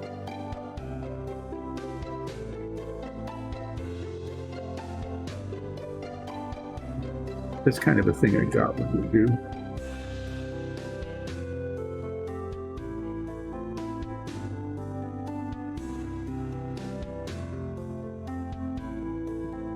Painting over the edges here, but I'm going to be painting goblin green up to the edges, and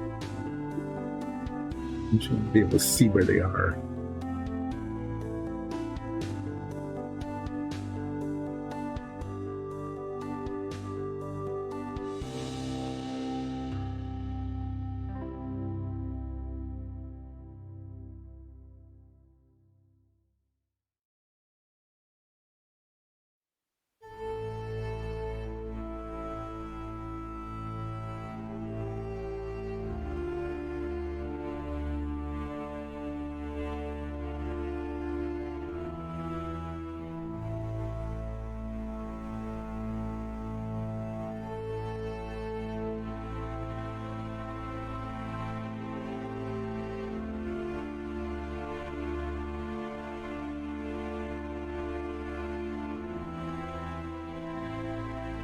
You know,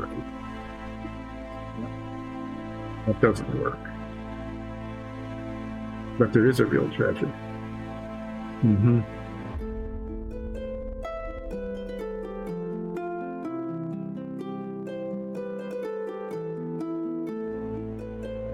So that's the prop here. This is a goblin selling treasure maps. That's why there are so many. They're very rare. You know, I only have 8 of them. So you better buy yours now because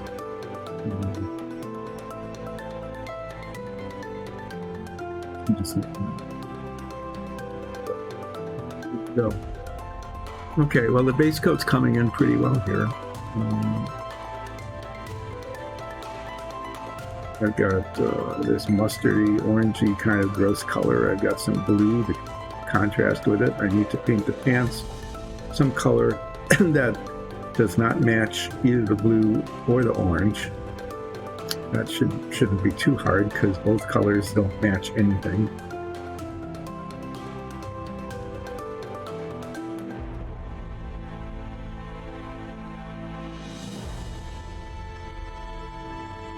I really kind of love it though. This is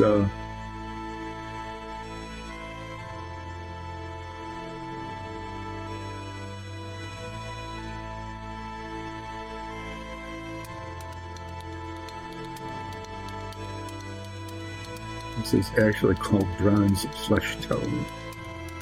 You know, I don't know anything that has a flesh tone color like that. I mean, I suppose you could paint anything with that flesh color, but it doesn't look fleshy. So, yeah, I'm going to let that dry a little bit. Then I'm going to paint the pants while I'm waiting for that. I'm going to paint the carapace.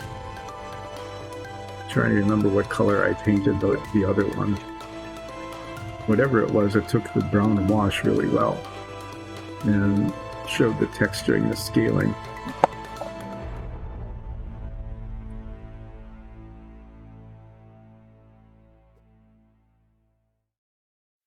Not remembering what it was, I'm just going to use, it's probably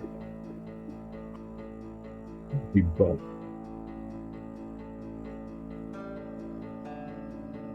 That a lot of things, so it's going to be buff.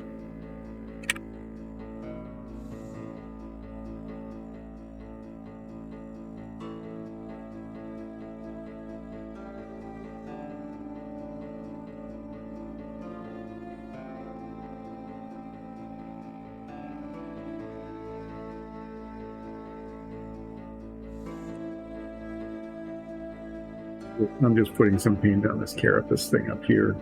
I don't have to be terribly careful with it. I just want to make sure I get all the edges because I'll be painting the flesh color, the Goblin Flesh color.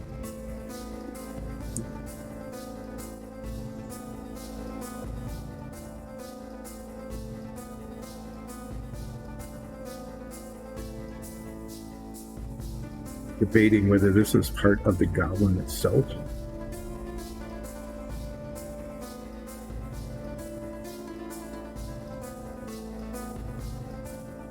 Right? But since they both have it and it's identical, the consensus was that for some reason these goblins have either they belong to the same club and they all were the same online shopping center or something, and they all bought these lonely carapaces, or it's just the way their head is, like Klingons or something, Klingon goblin. Anyway, it's the color it's going to be, and just like with the other one, I'll be giving it a brown wash, and it will show up the scaliness of it really quite well. That has disappeared. Flatness of the paint, I don't know.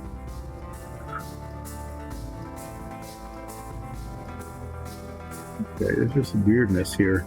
There's this extra, like 2-layered, just here we go. So there, and then it's got this eye here. Like on the other one, I'll paint that some sort of bright, glowy color, and then put a little pupil on it. Now I'm going to paint the pants. I'm going to paint the pants and then take a little short break. And continuing to work on this Goblin treasure map cellar.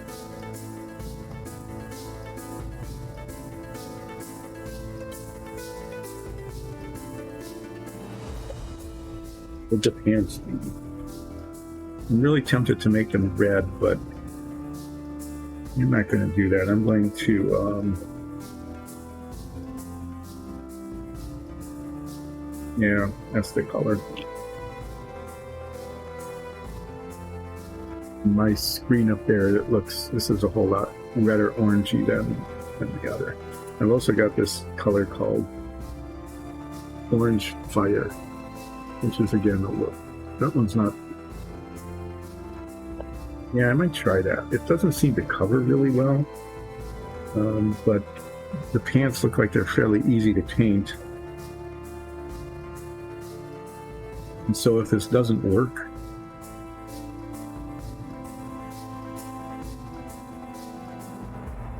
I'll just repaint them. But if it does, it's going to be like a really hideous kind of look.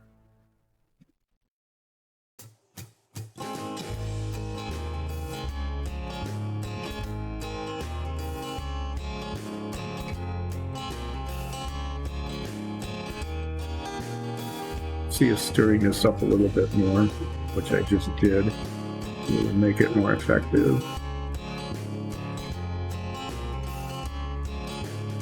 This smaller brush,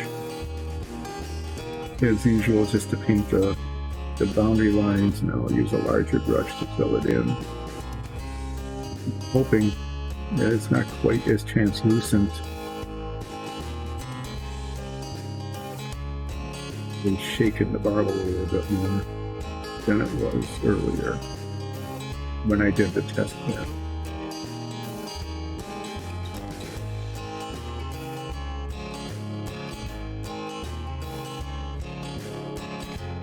Not so much translucent against the primer that I'm concerned about, it's against the blue.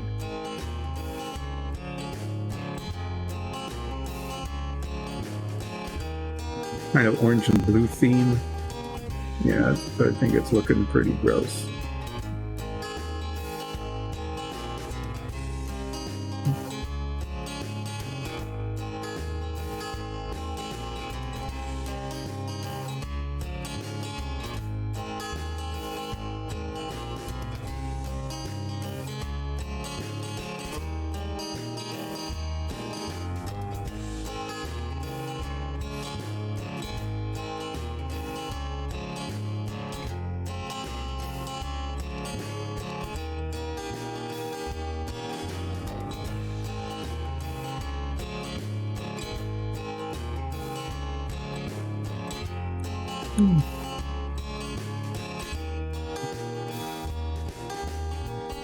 When I was a kid, the only paints we could get really that I ever found were these testers enamels.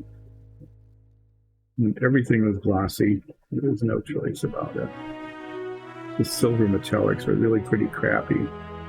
If you wanted to paint an airplane or something, it just not good. There were no really things like airbrushes and would be thinned. They were not water soluble.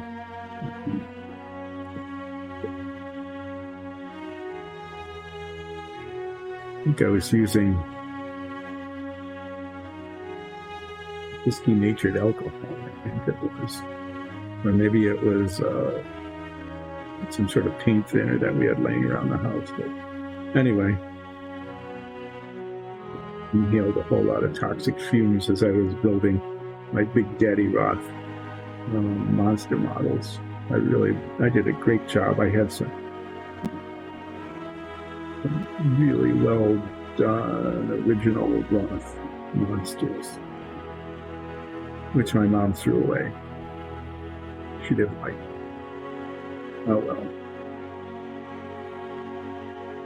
I was especially fond of this witch. Angel something or other it was called, I can't remember. But the witch had a cauldron. And I did with a thermometer in it, and I did a great job of painting the thermometer. But the cauldron, I went and got some cotton balls. Painted just a little bit, put some green paint on, and some cotton. And then wrapped that in just plain cotton, wisps of cotton, and made this bubbly, gassy, kind of green, gassy sort of thing coming out of the cauldron. It looked really cool. And I thought for a little, when I was a little kid, I thought that was a pretty good thing. There. Yeah, orange and blue really don't go together very well, so I like how that's turning out. And that should look really good against the green skin. I'm looking forward to that. So I think what I'll work on I'm going to take a short break, and then I'm going to try to work on these guys. That's another pick with no handle somewhere. There's a pick coming down there and up there. I'm going to paint that metallic part first because it's next to impossible to get to, as is this one. So I'll be painting the picks of the pick, and then the handles. Sure what that is, some sort of wrap hole. So I'll paint that like red or something, and then put some straps, black straps around it, and probably, you know, mess up a few things along the way. But this orange is going to dry, I think, kind of glossy. And there's nothing better than shiny Goblin pants. If you're going to have pants, you might as well make them shiny. And then we'll start painting in the flesh.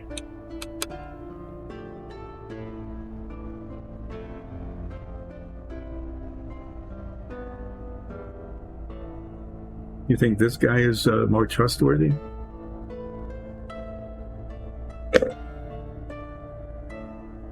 No, I don't think he's doing that to attract customers.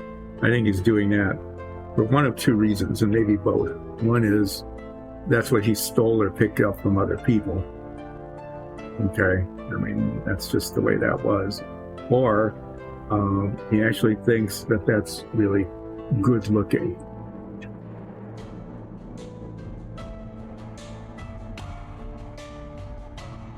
Well, yeah, if you buy a treasure map, you get a free spear.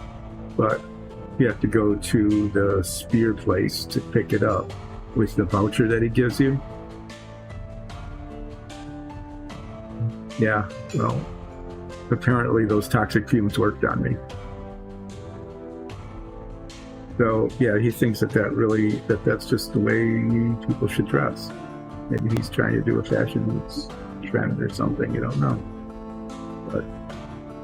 But you think that this guy,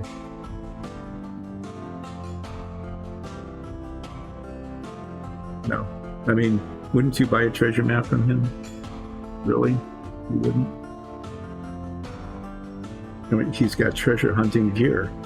Why wouldn't you trust him?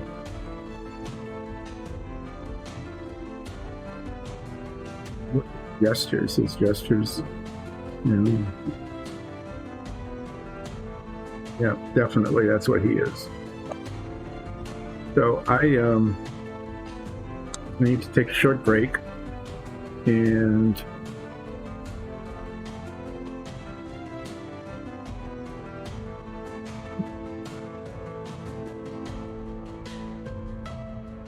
just for the job, yeah. And what job would he possibly want other than selling fake treasure maps? No, real treasure maps. Yeah, so I'm going to take a short break, probably like 10 minutes, and please hang in so that we can see how this all turns out. I'll be back soon.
Oh, break's over. Yay. We're back here and working on the subtly dressed Goblin treasure map seller. That's what we decided it was doing. What I'm going to work on next is this props. We call them his props here. Going to work on the pickaxe here and the pickaxe there. That goes way in the back there.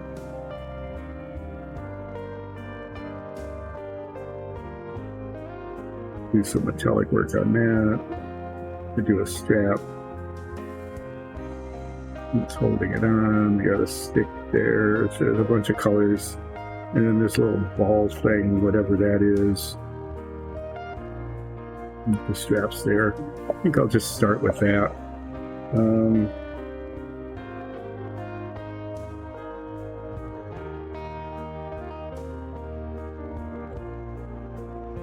Paint it red because why not?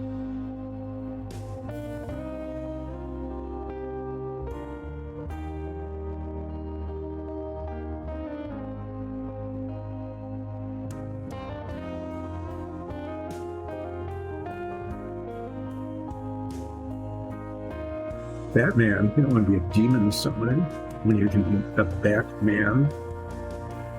Okay, well, we're going to start painting all the little props down there. And then we're going to paint his skin.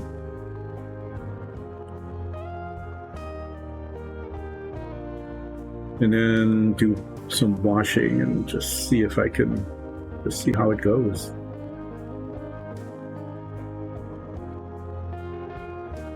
Once again, I don't really need to be too careful with this. I just want to get the paint in the right places. Because I'm going to be painting the pickaxe and the bindings after the red dries.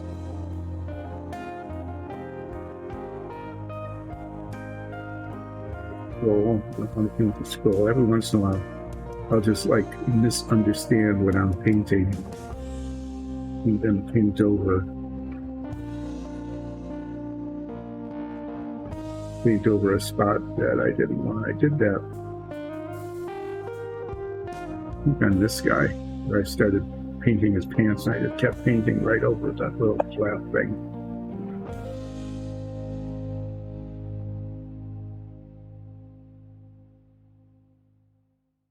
I don't know what this is. It's my own thing with binding straps.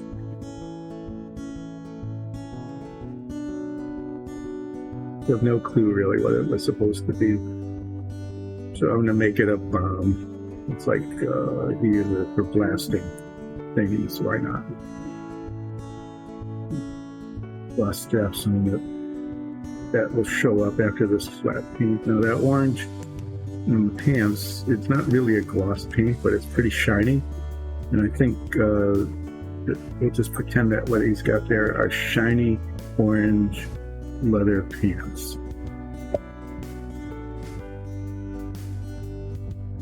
Stole them from some paladin. Okay, so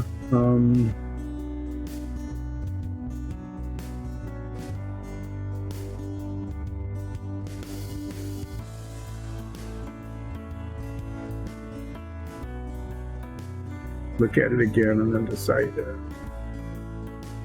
we need to go up a little bit.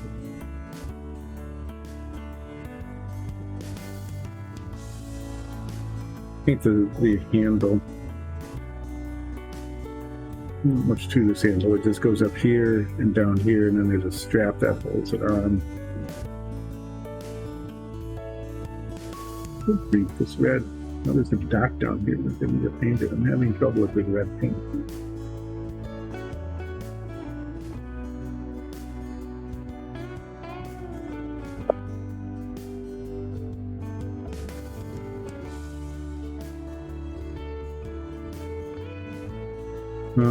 Just paint it brown. the wash on it later. This one always seems to work pretty well.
With the pickaxe hand from here.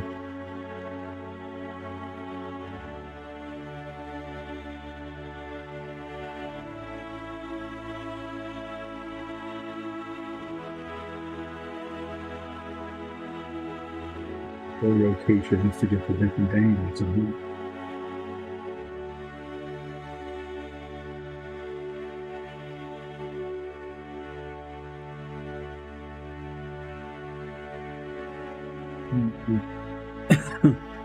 The strap that's holding it on, I'm going to be painting the bindings on this red thing black.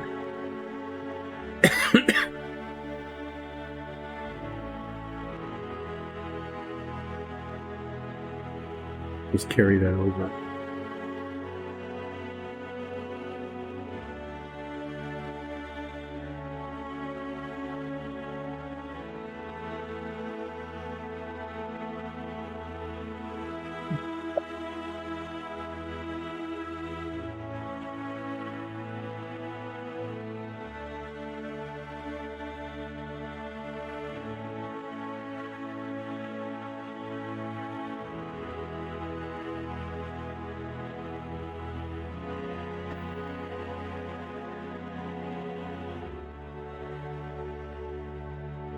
Like the paint pulled away there.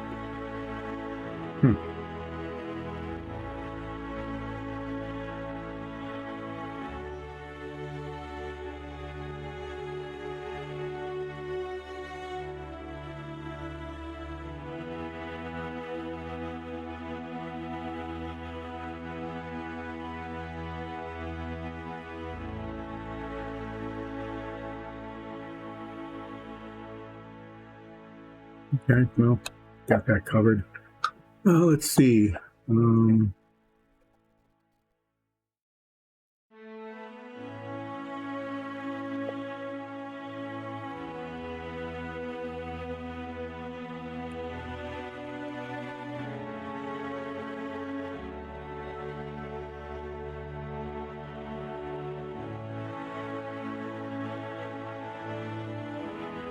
That dry just a little bit before I keep messing with it.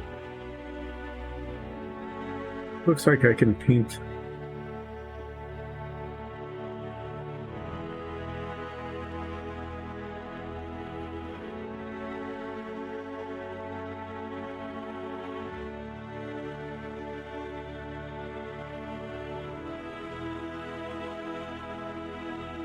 They can paint the Goblin Flesh now.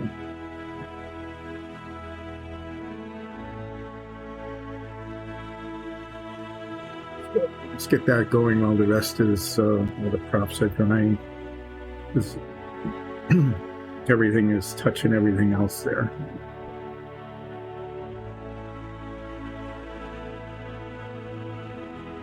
Blue black's really pretty good.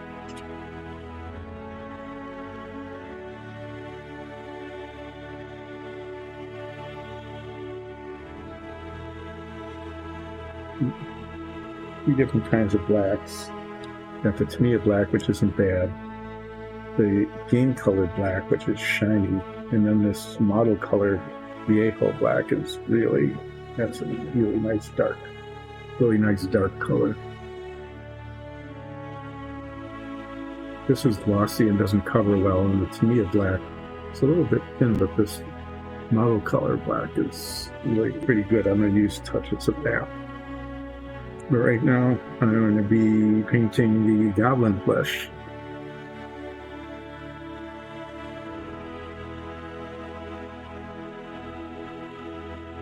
Using, of course, Goblin Green, because what other color could we possibly use for goblins other than Goblin Green?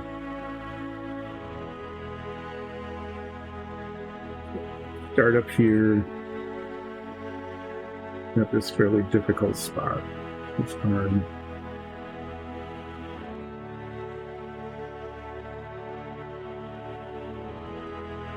Kind of as I was hoping, this Goblin Green will look just awful.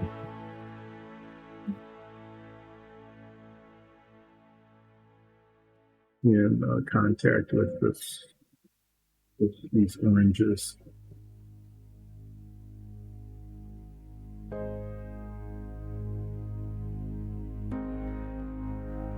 You always want your clothing to complement your skin tone or something. I guess people who pay attention to that kind of thing would probably pay attention to that kind of thing.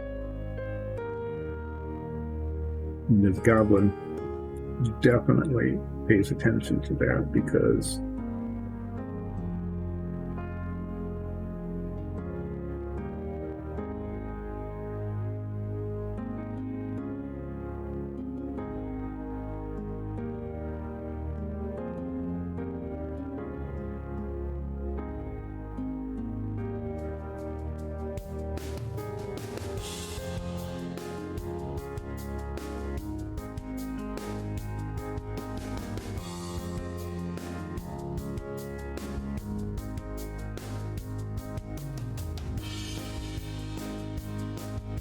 yep, love the green color.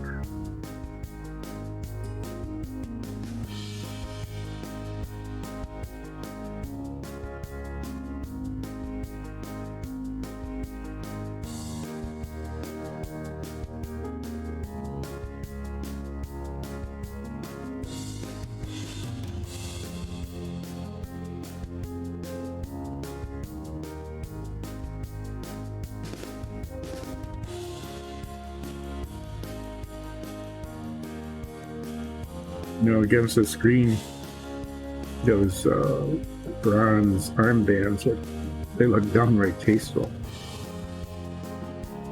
Almost like I need to recolor them something else. But they're clearly metallic, and you know,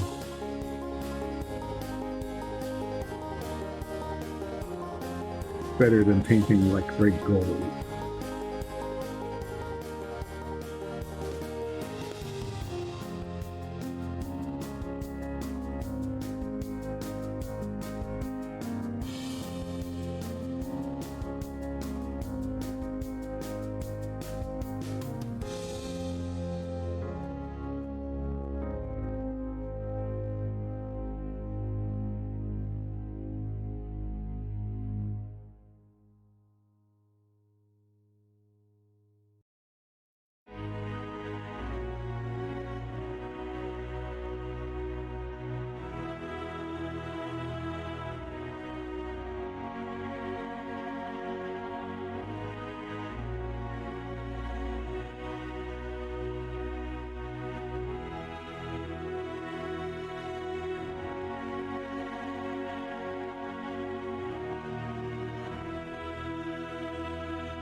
Okay, well, we got that kind of partial in here.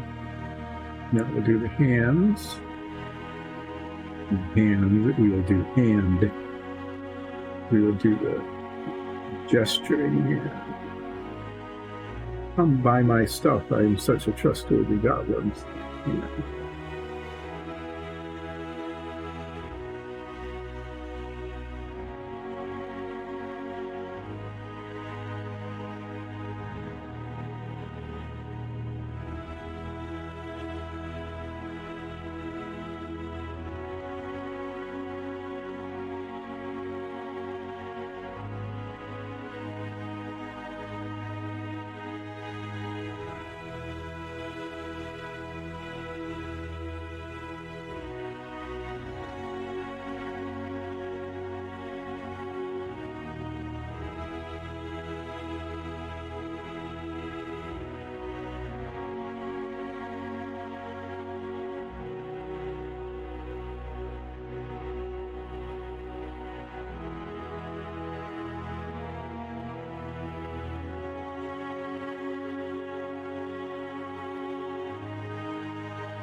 You could tell he's really trustworthy because if you look at his hand carefully, he's doing live long and prosper.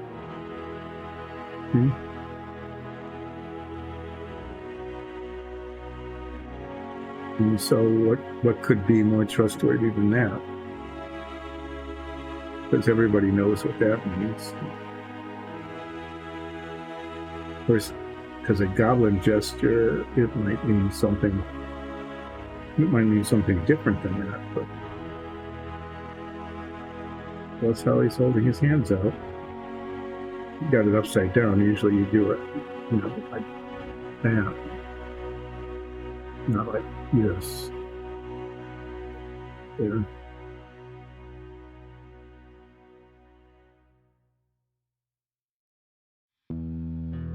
Okay, so now we'll do the other upper arm thing here.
There's always something that just can't be reached, right?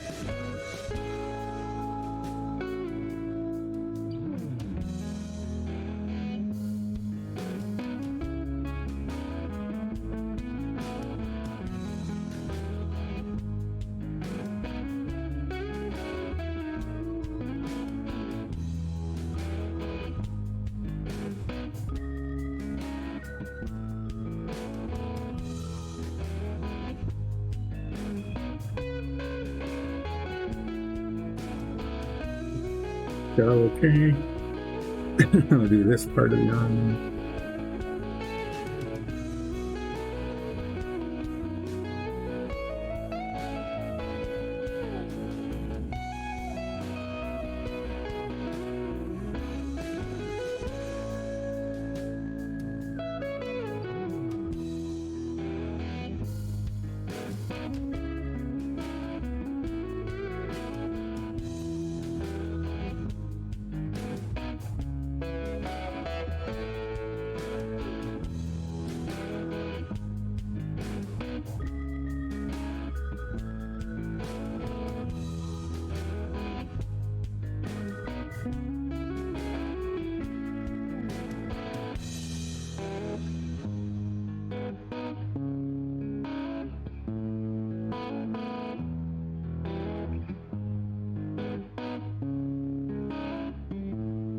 do this kind of thing, I really should start with the hard part and then working my way down to the parts that are easier. Doing it this way.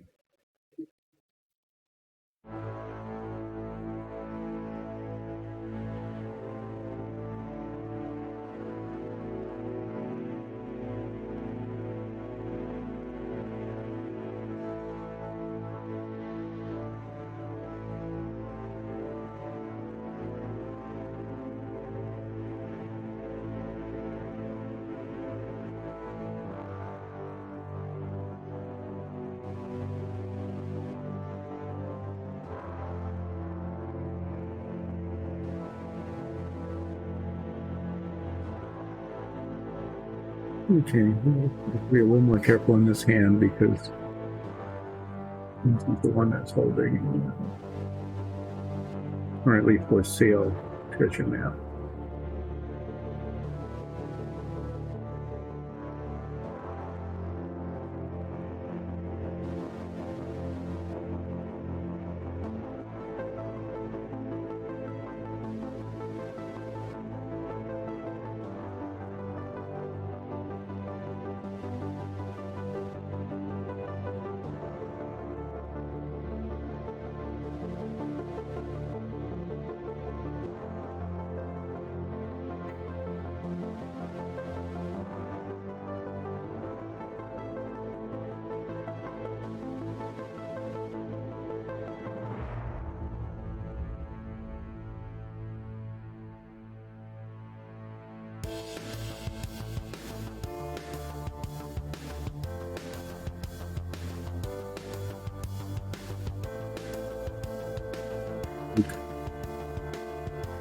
Looks like I missed a chunk of the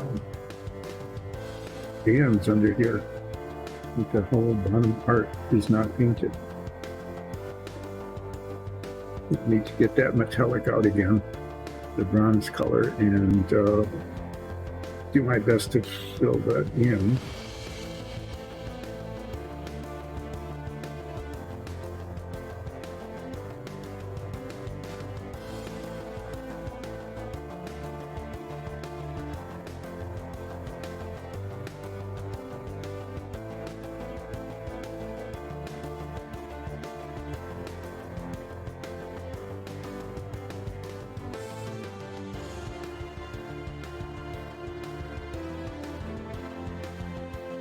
I'm going to need to do a little bit of ivory touch-up.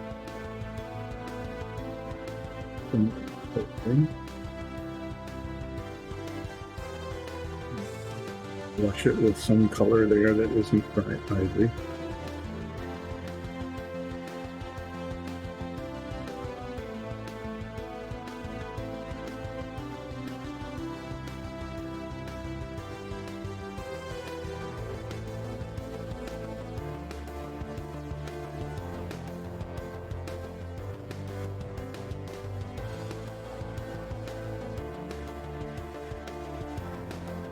Remember to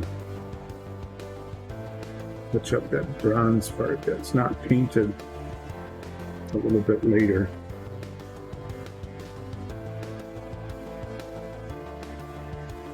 Easy to forget that kind of thing.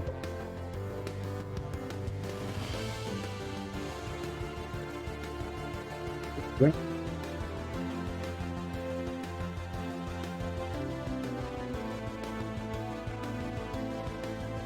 I think that's right, but there, you just see that I missed that whole part.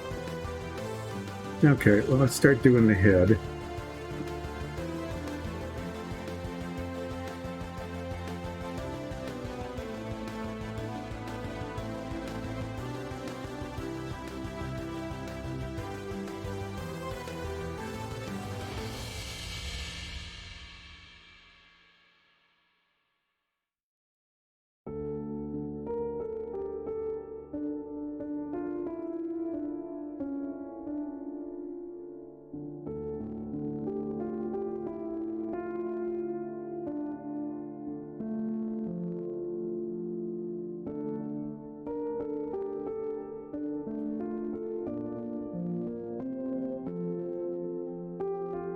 one of these printers has been making the most annoying high-pitched sound. Usually they kind of sing, but this has just been a monotonous high-pitched whine.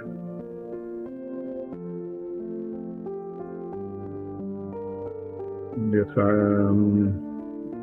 suppose I could turn around and see what it's printing, find out what the culprit is with the noise, but I'm not going to. I'm just going to complain about it. Not that bad. I really wasn't even paying attention to it for a long time, but I suddenly became aware of it.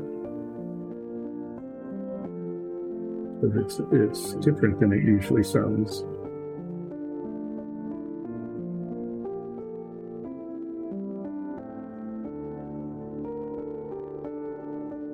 Must be the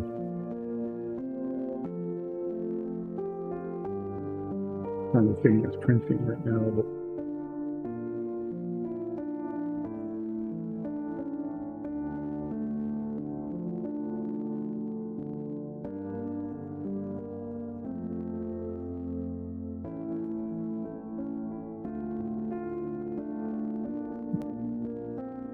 well, of course the green does. It's Goblin green. If I'd use some other color of green, it wouldn't be Goblin now, would it?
Keep rotating it like the whole back of the ear. I think the last when I painted the other guy, I actually didn't do that.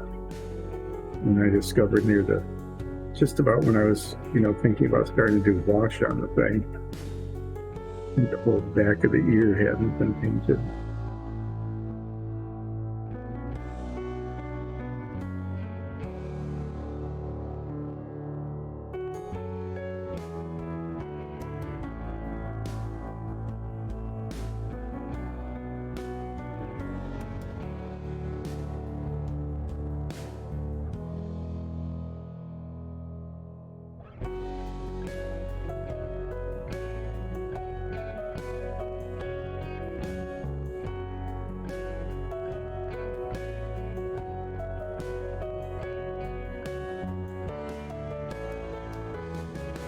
Got this kind of arrow-shaped head underneath.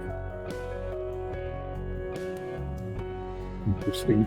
Trying to get those bits painted.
This one's hip here.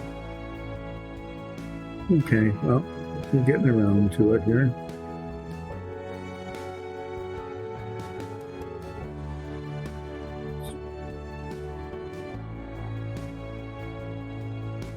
In response, so and get the other side of the head. Don't want to do that. Just never forget that. What we found with the other one is that this gray-green wash on this Goblin Green actually does a really fine job of bringing out the textures and the details. It's kind of nice. So it helps that there's actually coverage. And as I look around, there's spots that aren't painted. Look under there, there's a whole chunk.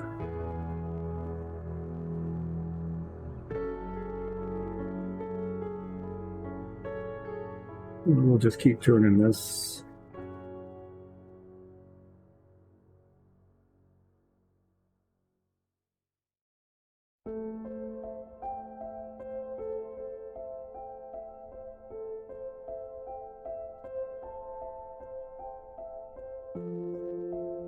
Let's see if I missed anything really significant.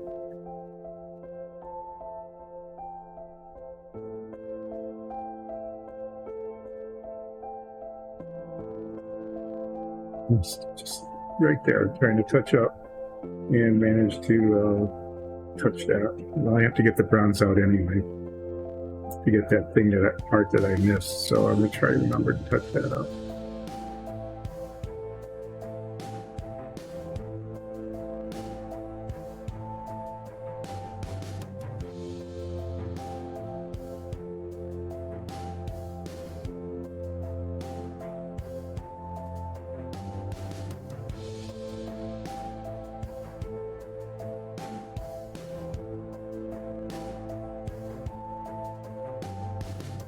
Okay, well, a little bit in the chest there. It's really hard to get to.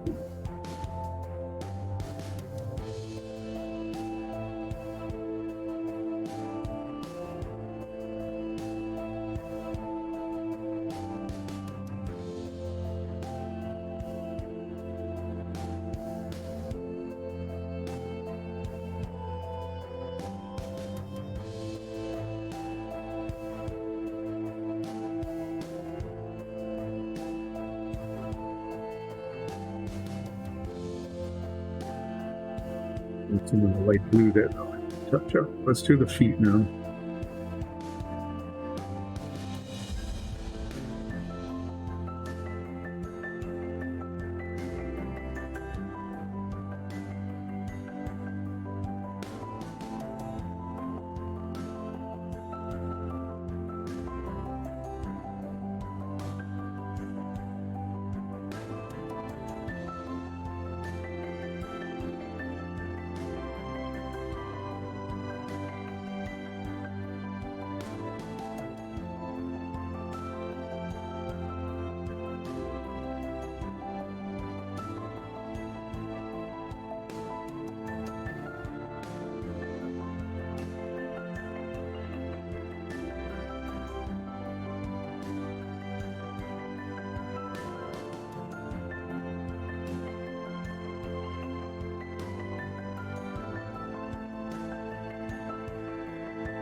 And got toes painted. Do I know they're slimy? I don't.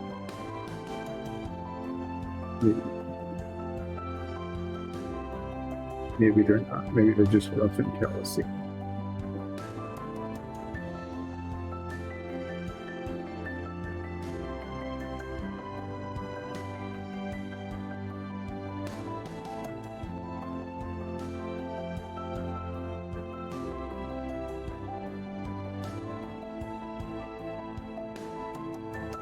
It's out a little bit of paint.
I'll just give this a once over again to see if I missed any major green spots.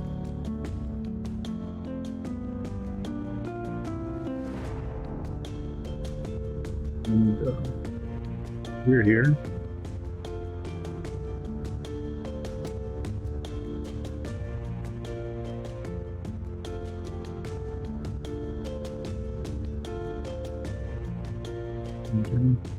I'm going to have to do a touch of that blue. I'm going to do that really quickly because I'm going to forget otherwise.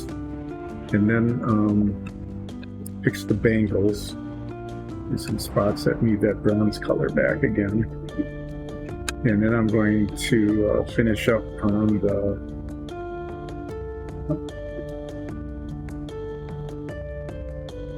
things it's carrying, the props. So let me get that blue out real quickly with like one tiniest little dot.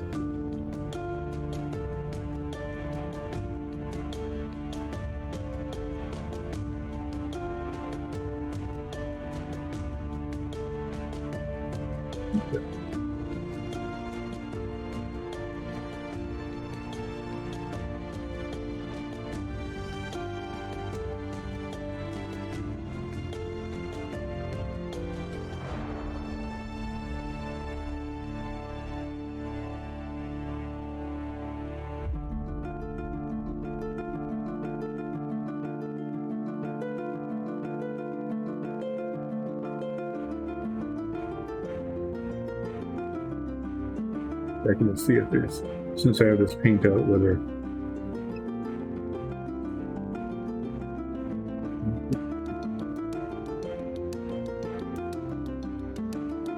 nothing leaks out, so it doesn't.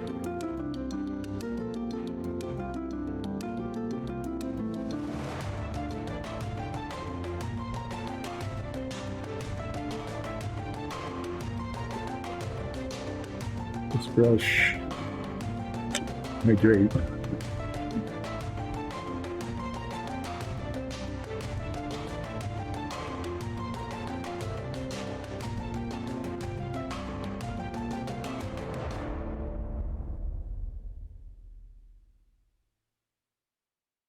Yeah, so I was going to do bronze.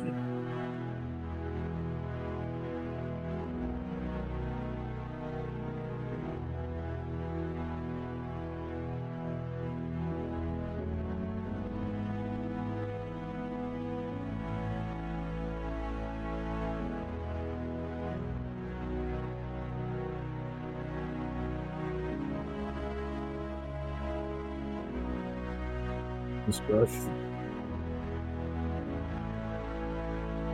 There was that was not painted. See if I can find it again. Here's the spot that got green on it. That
the rest looks okay. There's just that one spot that hasn't been painted at all. Let's see, what do I need to do now? I need to do a whole bunch of tiny little detail rigmarole on the things that it's carrying. Take a little touch of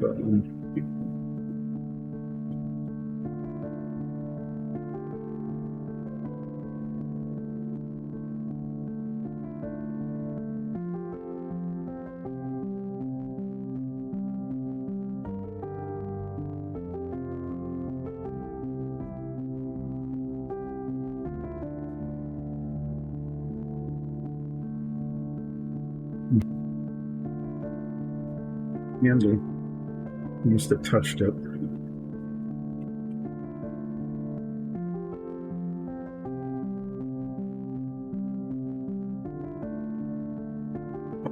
Paint the handle here. So obviously I stuck my finger on it and pulled the paint off. Now I'm going to paint the little strap that's holding it on first. And then what I think I'm going to do, since I have to repaint it anyway, is I'm actually going to paint it a darker brown color than it is.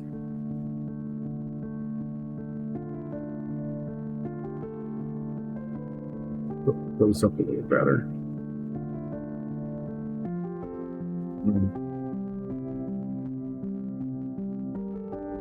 Yeah, maybe it's not worth bothering with. What did I use the flat earth for that? Fortunately, it's part of the handle that is not next to anything else, and so I need to wait for it to dry before I can paint it. It's just way down there. I thought I touched something. It felt like I touched something that was sticky, and clearly I did.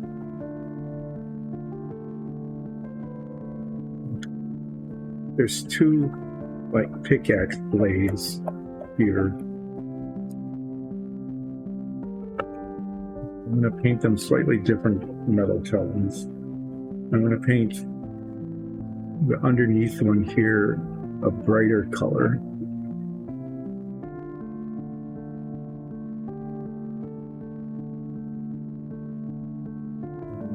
And then maybe brown wash it or something to make it look rusty, and then I'm going to do this up here like steel or gunmetal or something.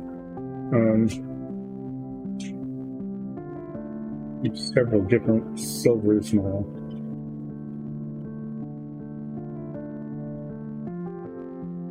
This is the game silver, and then we're going to make it rusty later.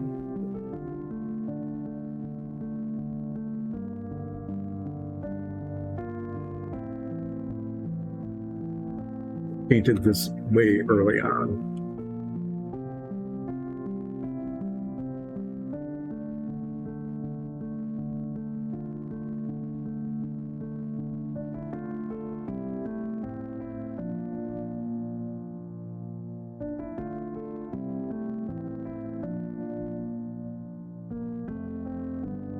Newer paints or something in order to hydrate. Okay. Thank you for that.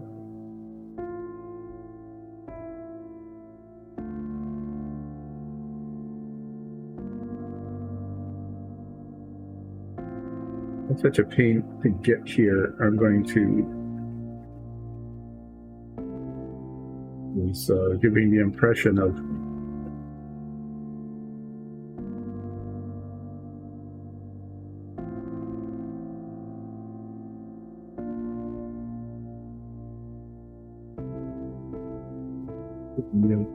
being metallic under there.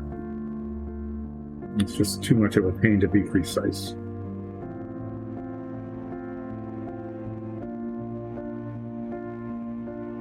No, this is a really bright silver, but I'm going to very much tone it down with brown wash later.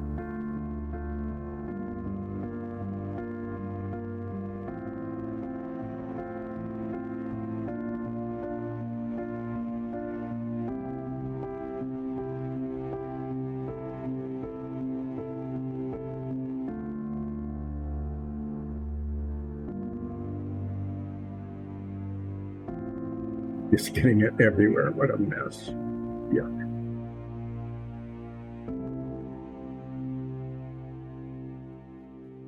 So, start to get tired. On things where it doesn't.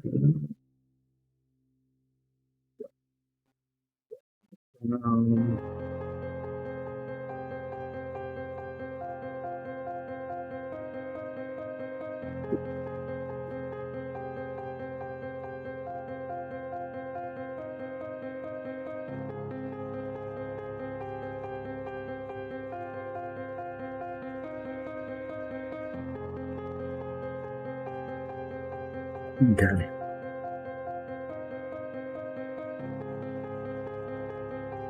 And yeah, there's still a little orange left if there's enough. Just type that.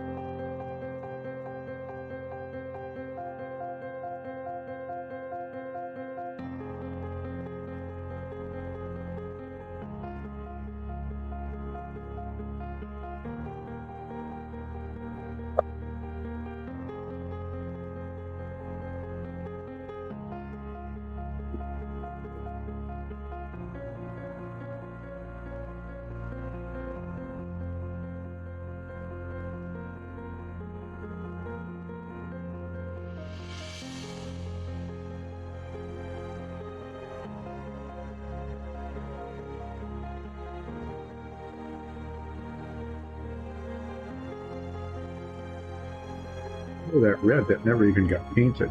That's weird. I thought I was really careful about that.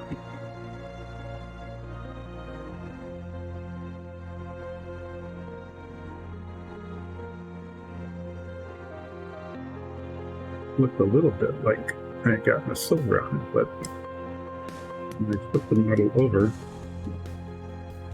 it's clear that it was just never done.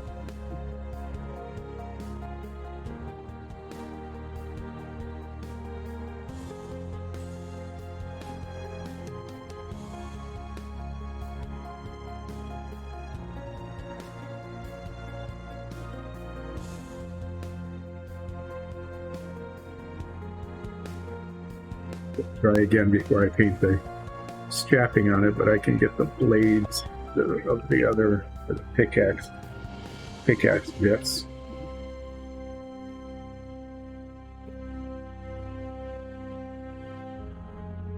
Try that gunmetal color.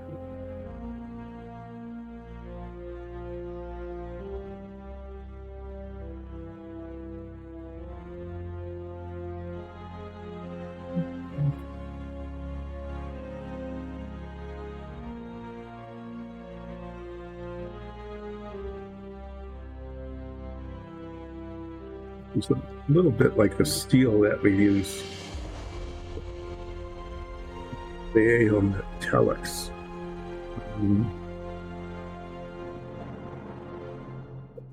Right.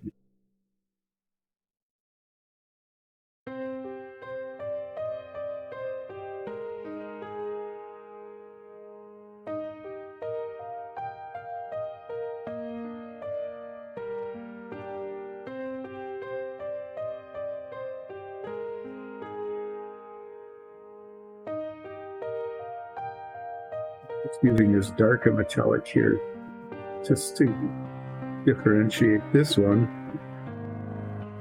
from the other blade, from the other pickaxe blade.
We need to do a little bit of the brown again.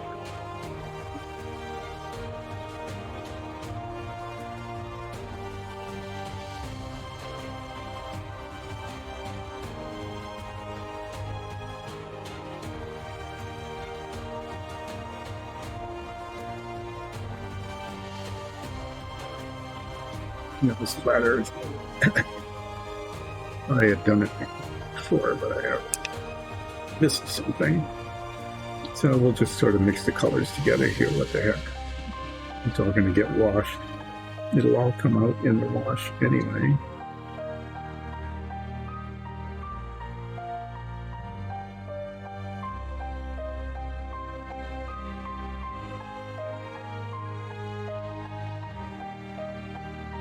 Yeah.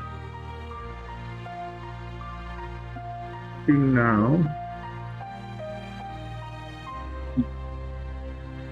the eyeballs.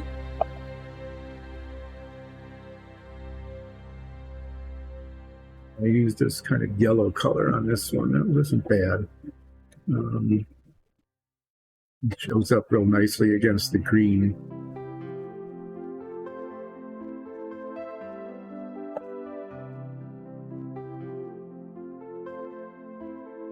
It's got to look a little more trustworthy, right?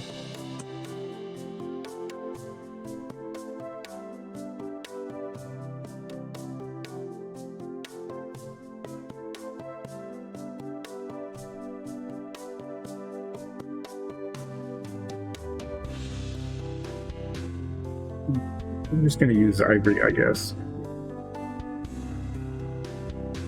But that's so, it's very white. You know, you would think that it wouldn't be.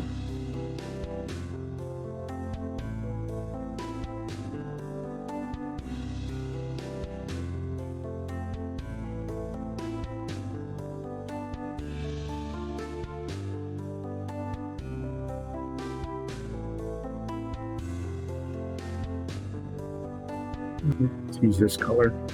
It's not bad.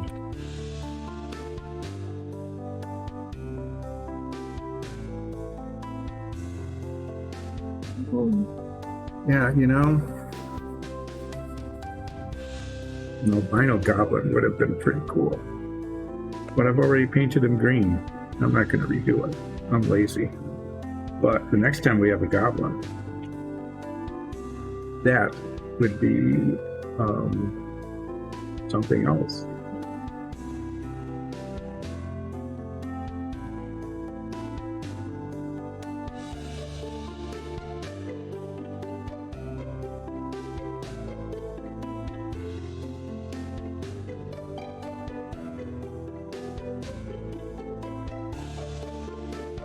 Do on the other side.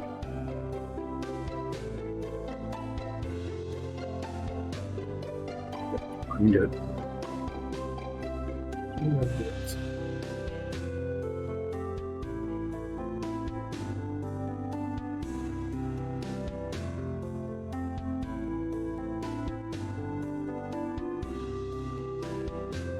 Yep.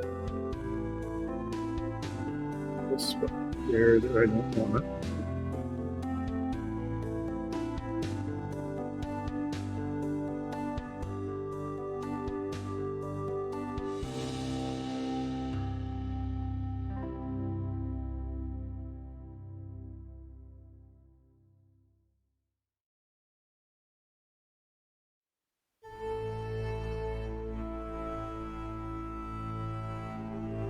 It always happens, you know, I get one eyeball just almost perfect, and then I do the other side, and it just isn't that.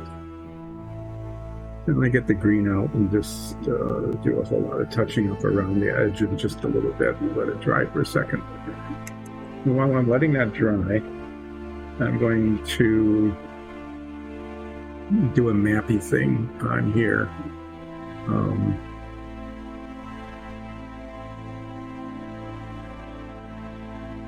Paint a river, a little bit of some forest.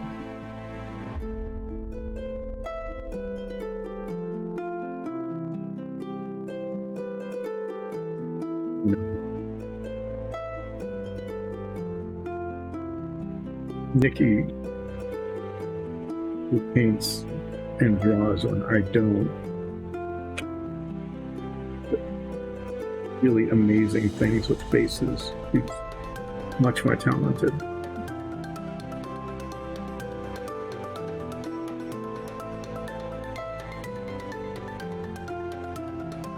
So here there's a river.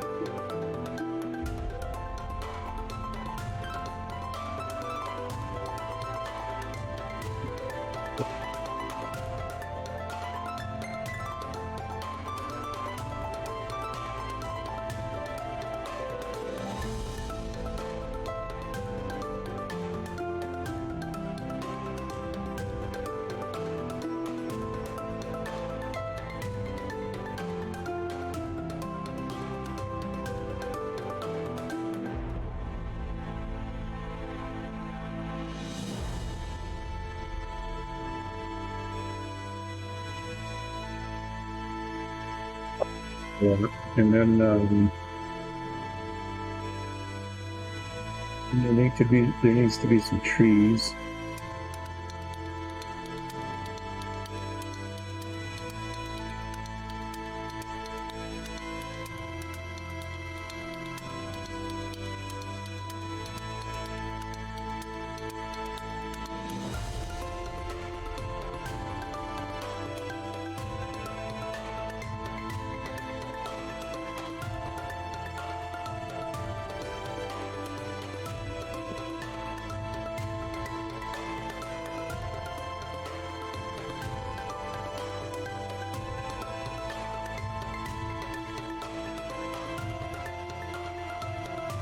Here.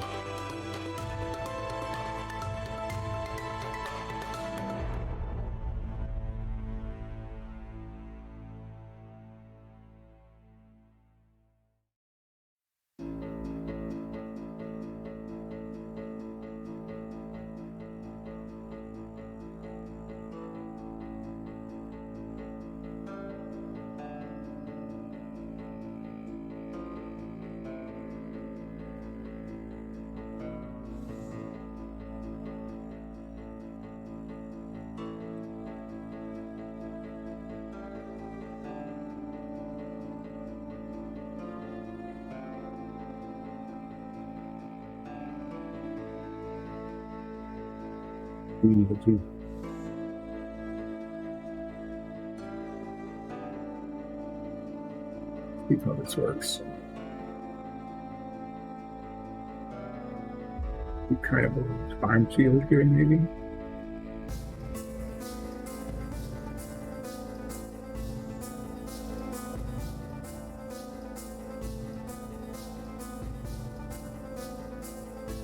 Although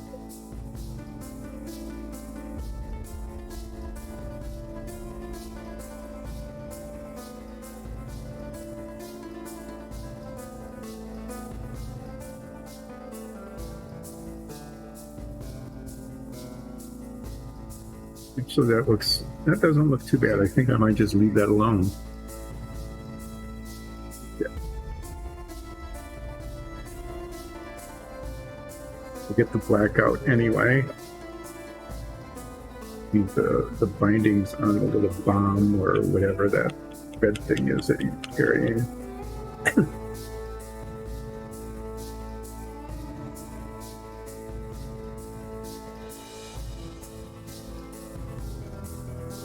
Might do is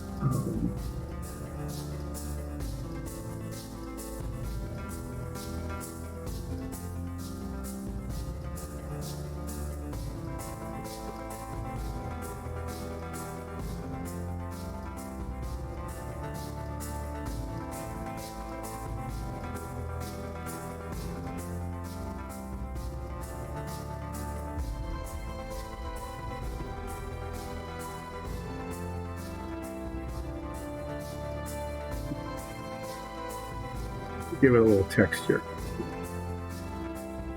Okay. Now I need to paint these little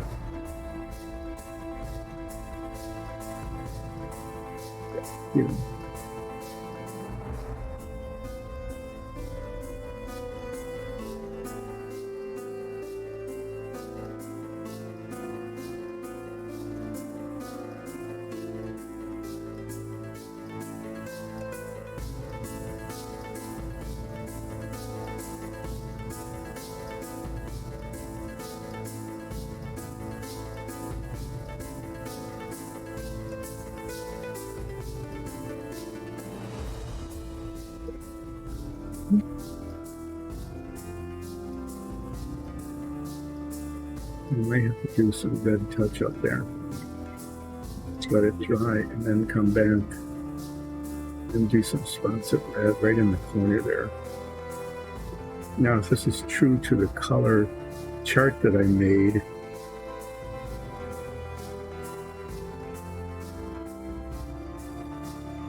those should be pretty easy to touch up.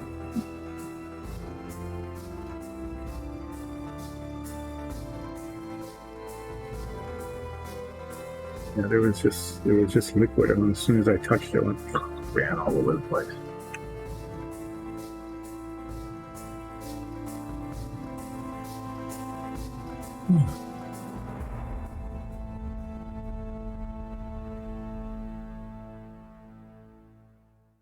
So,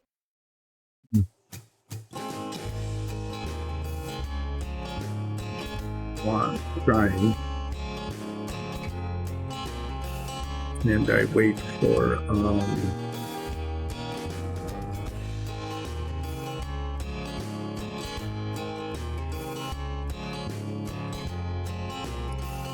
to fix that.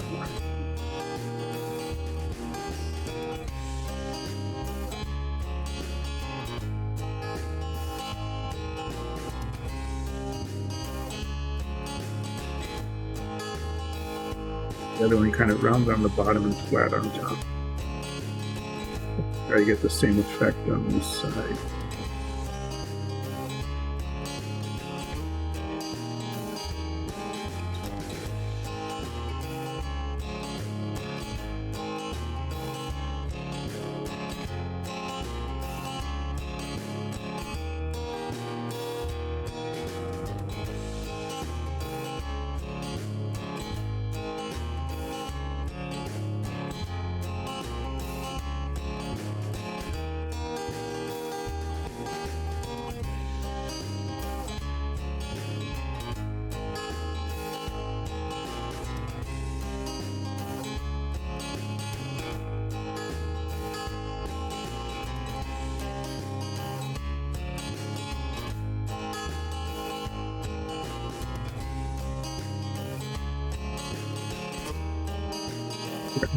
Perfectly symmetric.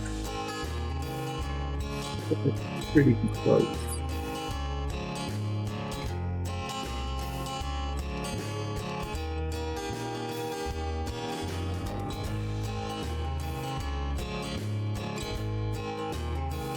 Okay, I'm going to start with some wash now. First one I'm going to do is the blue wash. I'm going to be using that on the blue, not just the backpack. And I'm going to apply it fairly carefully with a smallish brush, and just try to get it into the, just to show some of the texture.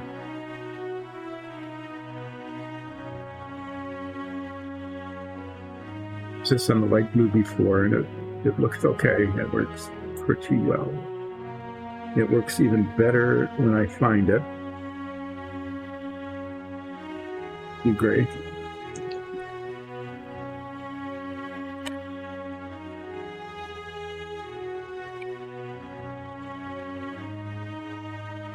I need to be pretty careful with this. Usually it's like in the washing, you just like to kind of spread it around, but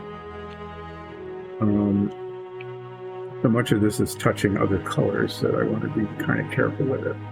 I'm just going to start here.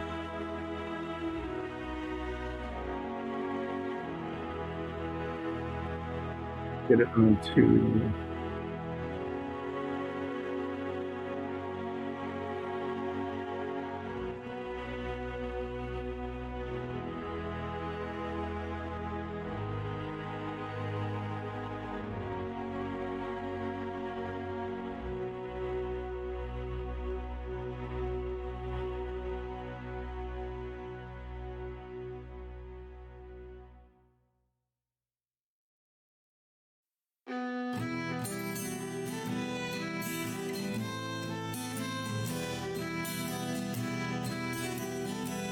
the folds and the material there.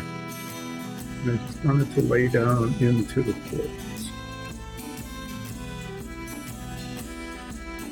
Not necessarily, but just into the folds so that when it dries, and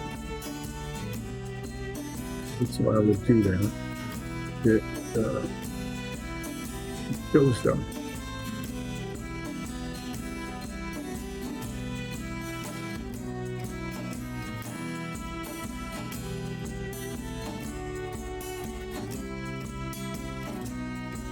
You want to get it in kind of the crevices.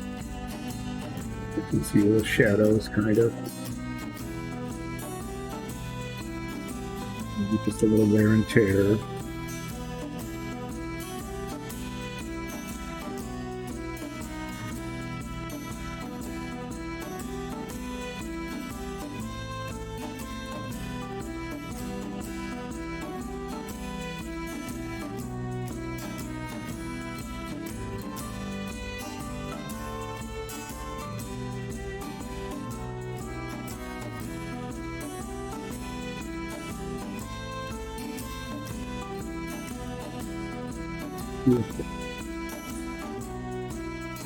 Heavier up there.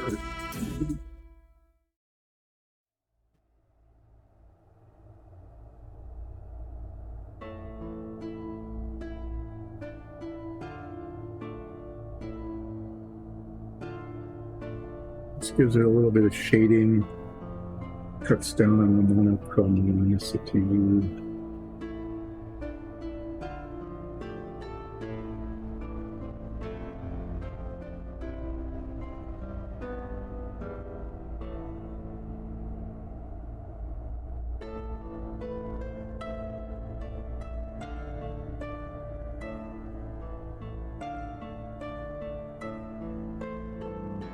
You see it work. You want to put a little bit on here, you won't be able to see it. It might add a little texture.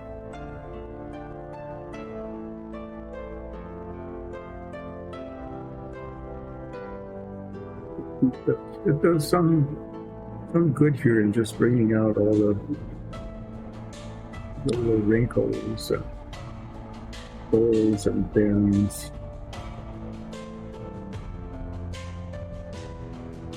Kind of disappeared with just the blue paint.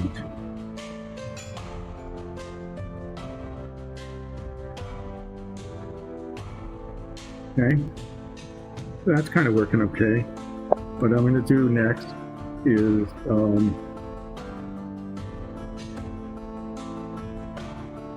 think I'm going to do the green wash on the skin.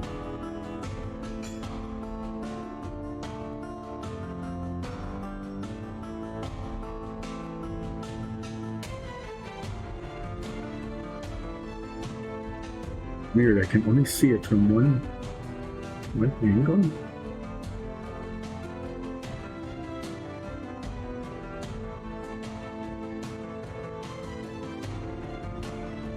Like there's just some bronze there.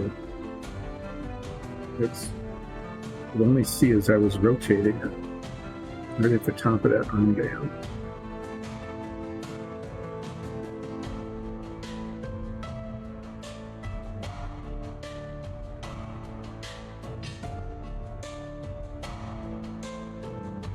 Just done it, just that little touch. I'll come around and do that like last. I'm going to do the same thing with this green wash that I did with the blue wash. And what I'm going to be doing is just trying to pick up and emphasize the contours, like the fingers and the toes, like I did on the other one.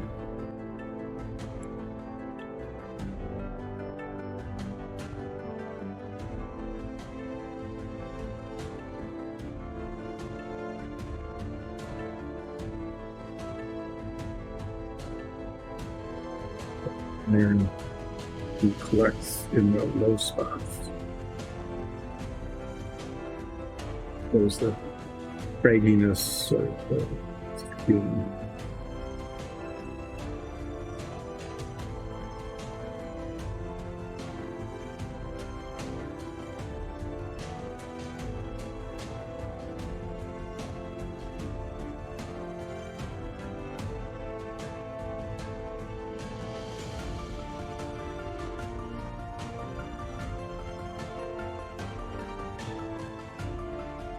And I kind of want to touch all of the surface area because otherwise it would leave bright spots. And you don't particularly need that. Like here, there's a lot of texture in that part of the arm. And so you want the wash to collect down in the hollows there.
Dropping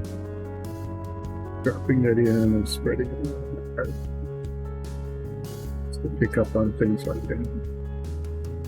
And I'll do the same thing up here. I wanted to bring out the texture in the face.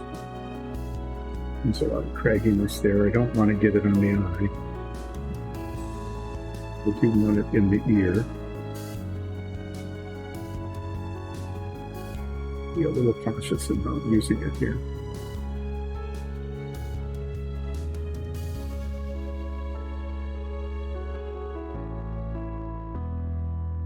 And then the same thing on this side.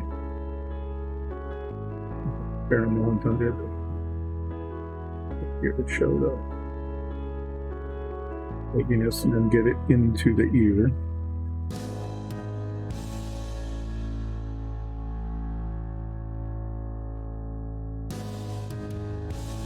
And some on the back of the head.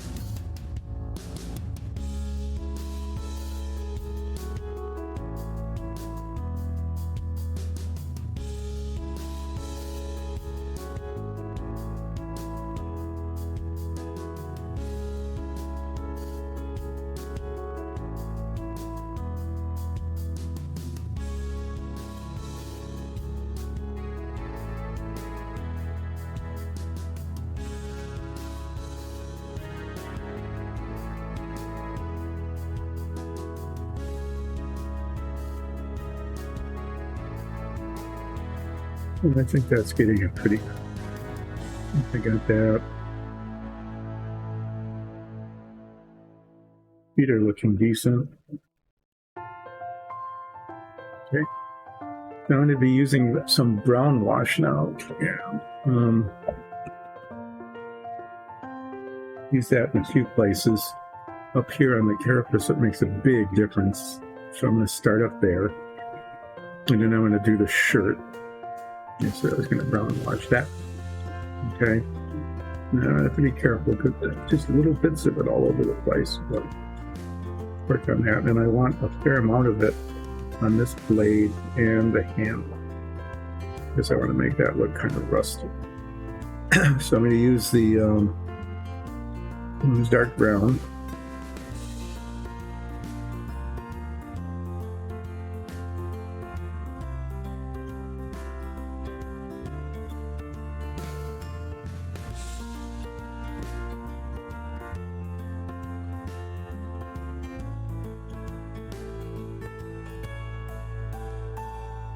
things over. It's important to knock things over.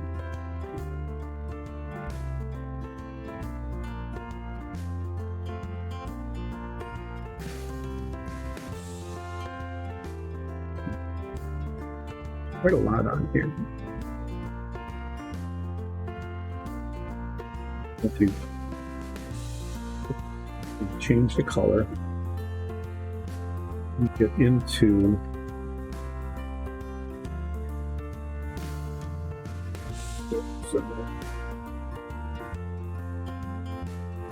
the scale goes.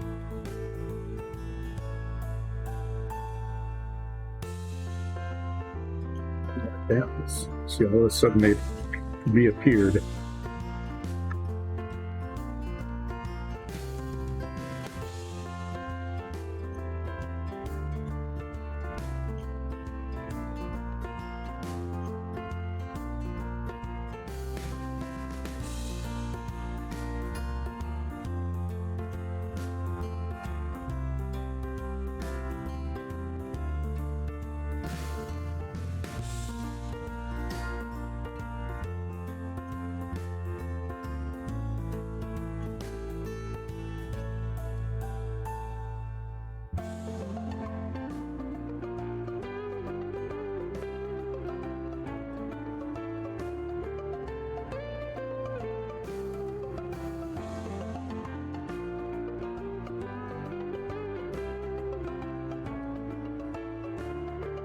Okay, now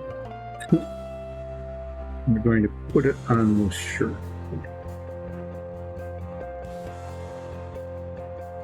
Just on the orange areas, I don't want it anywhere else, so I'm going to be kind of careful with it. Then what I'm trying to do here is to capture, change the color a little bit, but also to capture the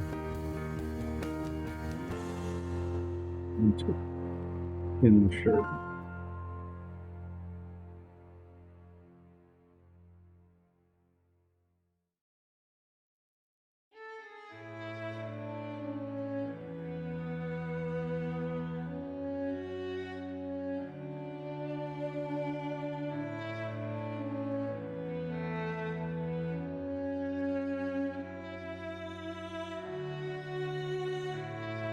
Big difference there, see?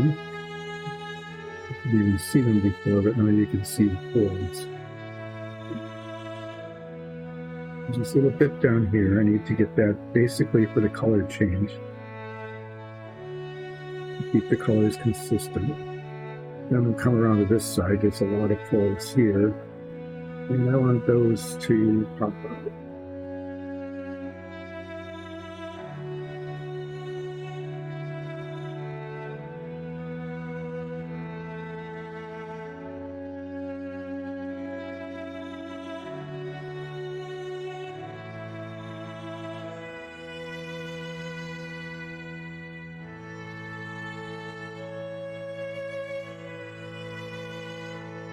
Okay, I'm going to get the very silvery color.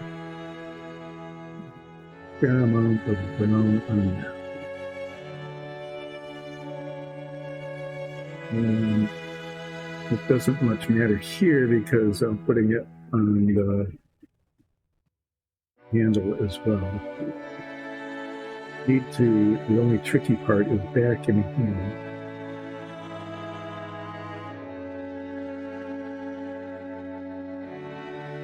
Fortunately, it's against the orange, which is also getting the brown, so that's working out okay. This makes it look kind of rusty, which is okay. That's kind of what I wanted. I didn't want that bright silver. I wanted it to be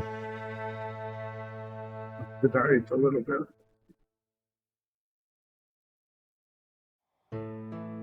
And now, I'm going to be a little careful here.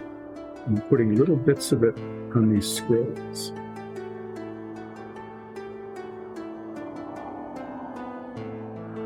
And part of it is so that they don't look so flat. And part of it is because there's kind of nice detail scrolliness on the top. You can get a little bit into those depressions on the top. And then the rolled up look will show.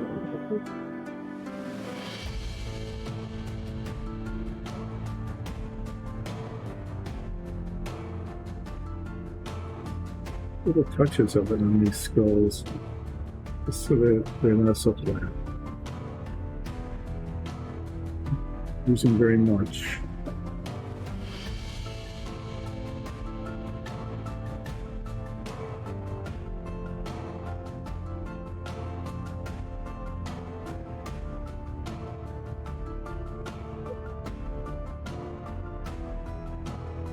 I'm going to use a little bit, not on the front, but on the back of this.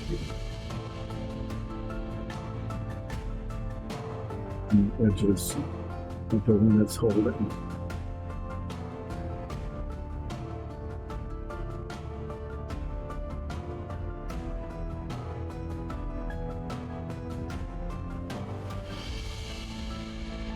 It gives it some decent texture, I think.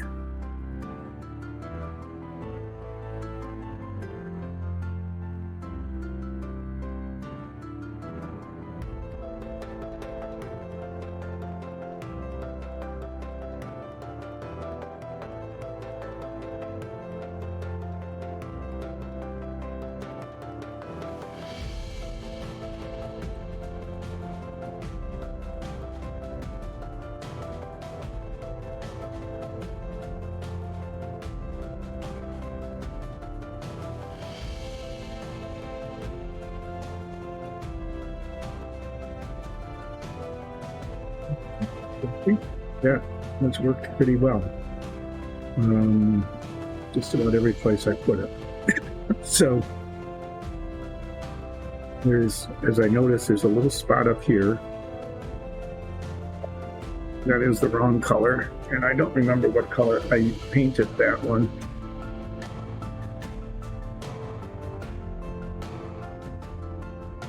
There's a little bit of blue on it.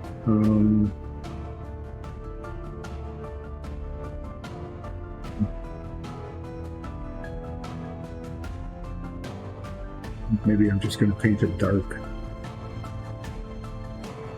Make it look like a spot.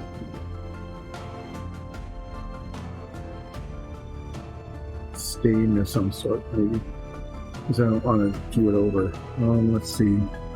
Look a little more on the carapace. And then I'm going to paint the base.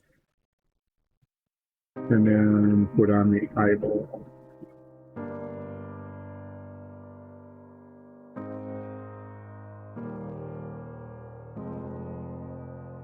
Okay. So there's that. Now the other base I painted, I used sort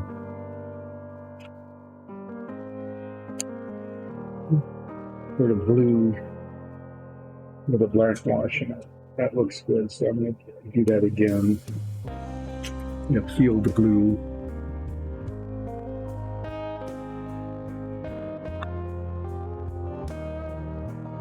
Bring it on me here.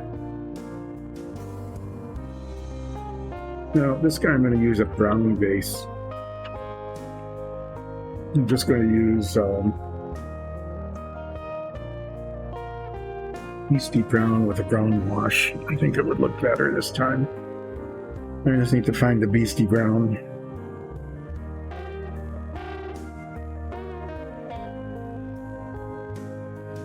Beastie Brown is a good color.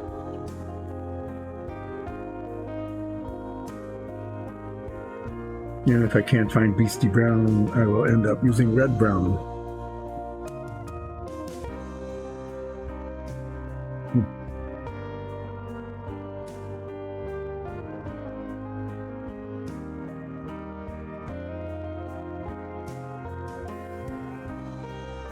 There's always the search for the color part of the show.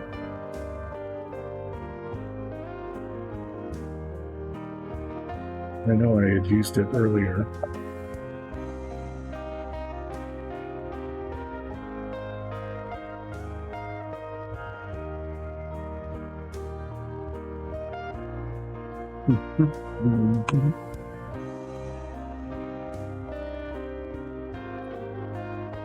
It's not showing up.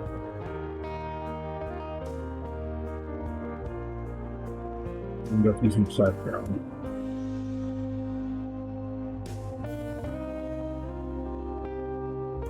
Waste too much time because we're getting near the end of the show, and I've got the base to do yet, and then just and then put some pupils on the eyeballs. It's leather brown.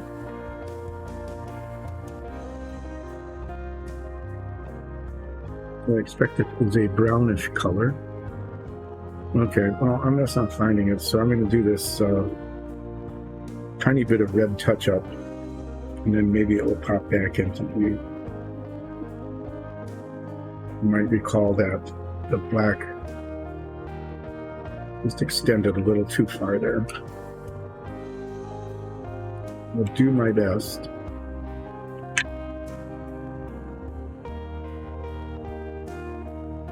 Then to the tip of this somewhere.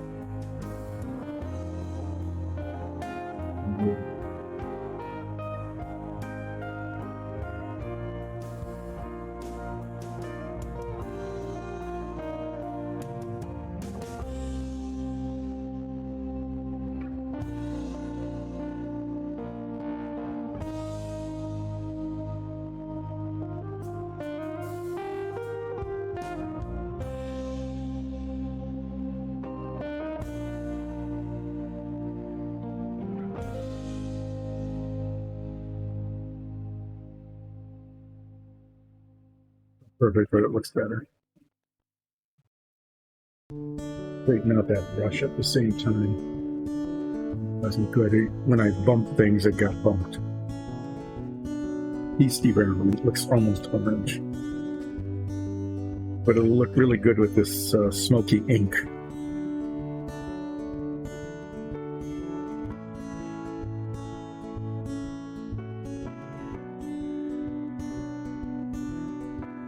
Okay, so what we'll do here is we'll use the smaller brush to paint around the feet, and then the bigger brush to finish it off. I'm going to take it off the stand when I do that part, so I can make sure I get all the edges. And then we'll give it a wash, and that will be pretty much the end of our time today. So as I'm finishing this up, I'm just going to remind everybody that this is Relaxing Painting with Dice and Dungeons. We do this almost every Monday, Wednesday, and Friday from 10 until 2. The only exceptions are sometimes for holidays, when we know that people are holidaying. And occasionally we'll take a little vacation, and there'll be a break. And someone will announce on social media any change in the schedule, but from 10 until 2, Mondays, Wednesdays, and Fridays. And that's Eastern Time here in the U.S. So we appreciate anybody who tunes in and watches. We would very much like you to give us positive feedbacks, to become a follower, maybe even a patron. That would be terrific. And if you really would like, if we would like it, you could go to our Patreon page, Patreon/Dice and Dungeons. That's Dice and Dungeons. And you could support us that way. The other thing that we really would like to invite you to do is to watch our D&D, Dungeons and Dragons campaign, which streams with a live chat on Sundays starting at 2 o'clock Eastern Time. And the campaign is extremely fun. This is basically, it's interludes of really dangerous combat where we almost die, That happens from time to time, but for the most time, most of the time, we are adventuring and having a kind of good, if not strenuous time. So please join us then as well. So we have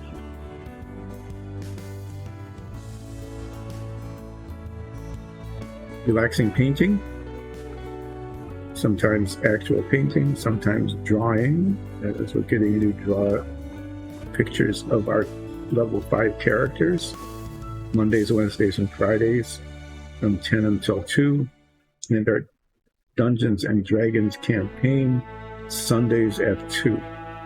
And I believe you can also catch our D&D campaign on YouTube and as a podcast if you want to, as they say, ear watch it. And please support us in any way that you feel capable of doing, either on Patreon or as a subscriber. Share us with your friends and neighbors who would like to grow our viewership. So give us a hand in that way as well. That would be terrific. And as I'm wrapping up here, I just took that off the goo for a second so I could get the edges. Put it back on. I'm going to let that dry for a bit. And while it's drying, I'm not going to let it go too long because I can put the wash over the wet paint and it just sort of blends together. It looks okay. Trying to get this brush clean. Discord. I think we are on Discord.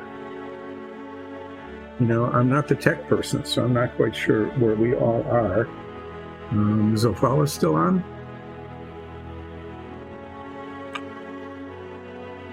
Do we have a Discord channel? I know I sign on to Discord and they communicate with each other.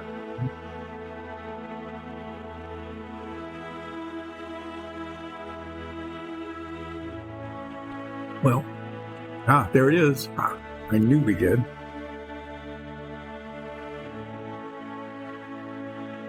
Thanks, Ophala. So yeah. Anyway you feel like joining in with us, you are more than welcome. Just doing some touch up here in Airless and Wash. Picking up a few things that could use a little more texture.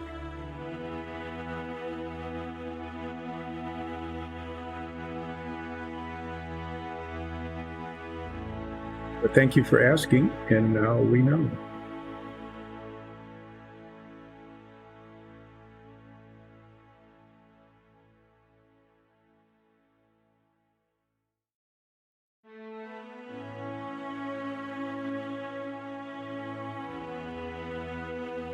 Okay, so what I'm going to do now is we're kind of wrapping this up, is just do a little bit more of this brown wash.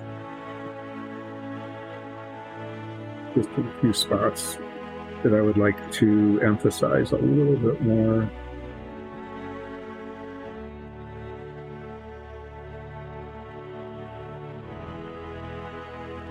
And,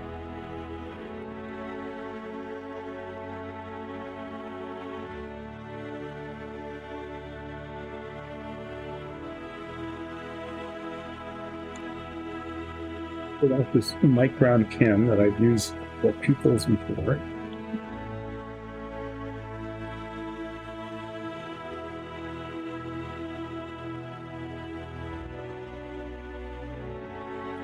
Tiny little tip, it's tiny little black dots, and if my aim is correct, which it is sometimes, I will get a pupil.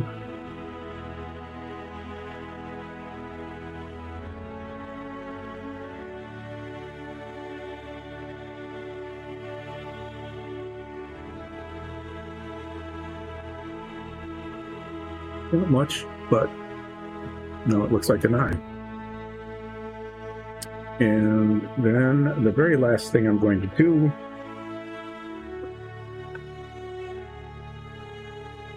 is get out this Smoky Ink Wash. Why should I do that? I've got a whole pool of brown wash here. Why waste it? Big puddle of wash. I'm going to spread that around the base, and I just want to do it kind of haphazardly. Basically, there's unevenness in the base, and I just want this to bring it out. And I know the paint hasn't dried yet, but that shouldn't matter. It'll just, blend in together. But more importantly, it will be done before we finish.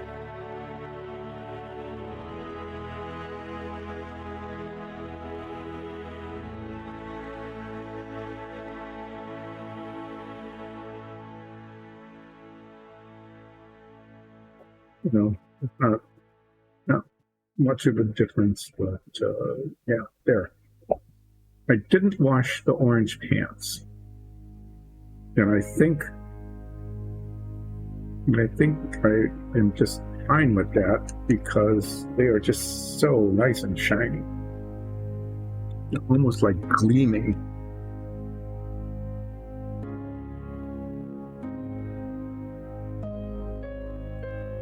Maybe that would actually be kind of a goblin-y thing to do, wouldn't it? You sell these wonderful treasure maps because, treasure. And what do you do with your proceeds?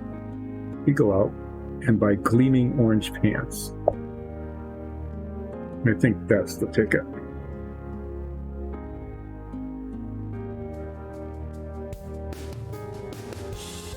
Okay, so let's recap. Dice and Dungeons Relaxing Painting, Monday, Wednesday, and Fridays, 2 until noon. 10 until 2. Mondays, Wednesdays, Fridays, 10 until 2. When it gets to be about 2 and you're my age, that's how things come out. Either we paint figures, sometimes we paint dungeon tile sets, sometimes Nicole is drawing. She's drawing 9s right now, our Tabaxi Bard.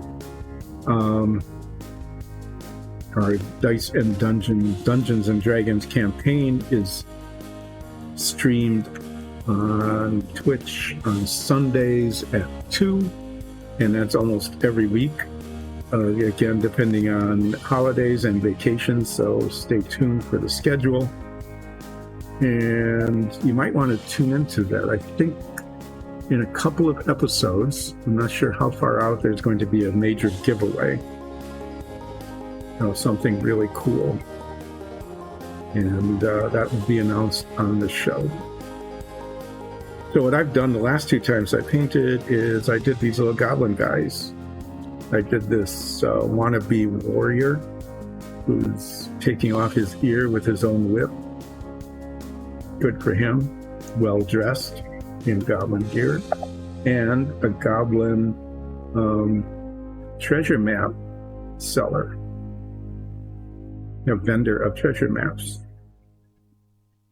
who looks incredibly trustworthy. So, yeah, buy one. Why not? So I think this guy came out okay as well. Yeah. A little bit bright on the back here. So I still got some brown wash. I'm going to count this down as I rotated it. There's just this little stripe of bright color that doesn't really look right.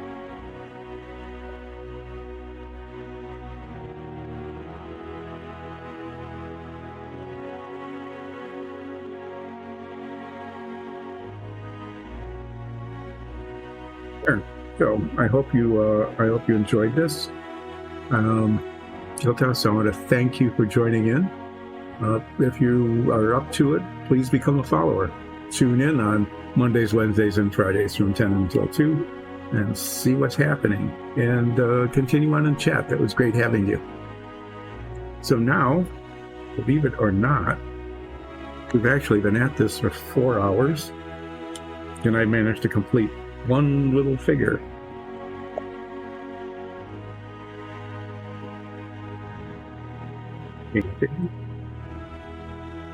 Probably would have been like 2, and they would have looked better. But there we are. Goblin. Or as it says on screen, Gerblins. Thanks for joining in. And we will hopefully see you all on Monday. Have a good weekend. Thanks.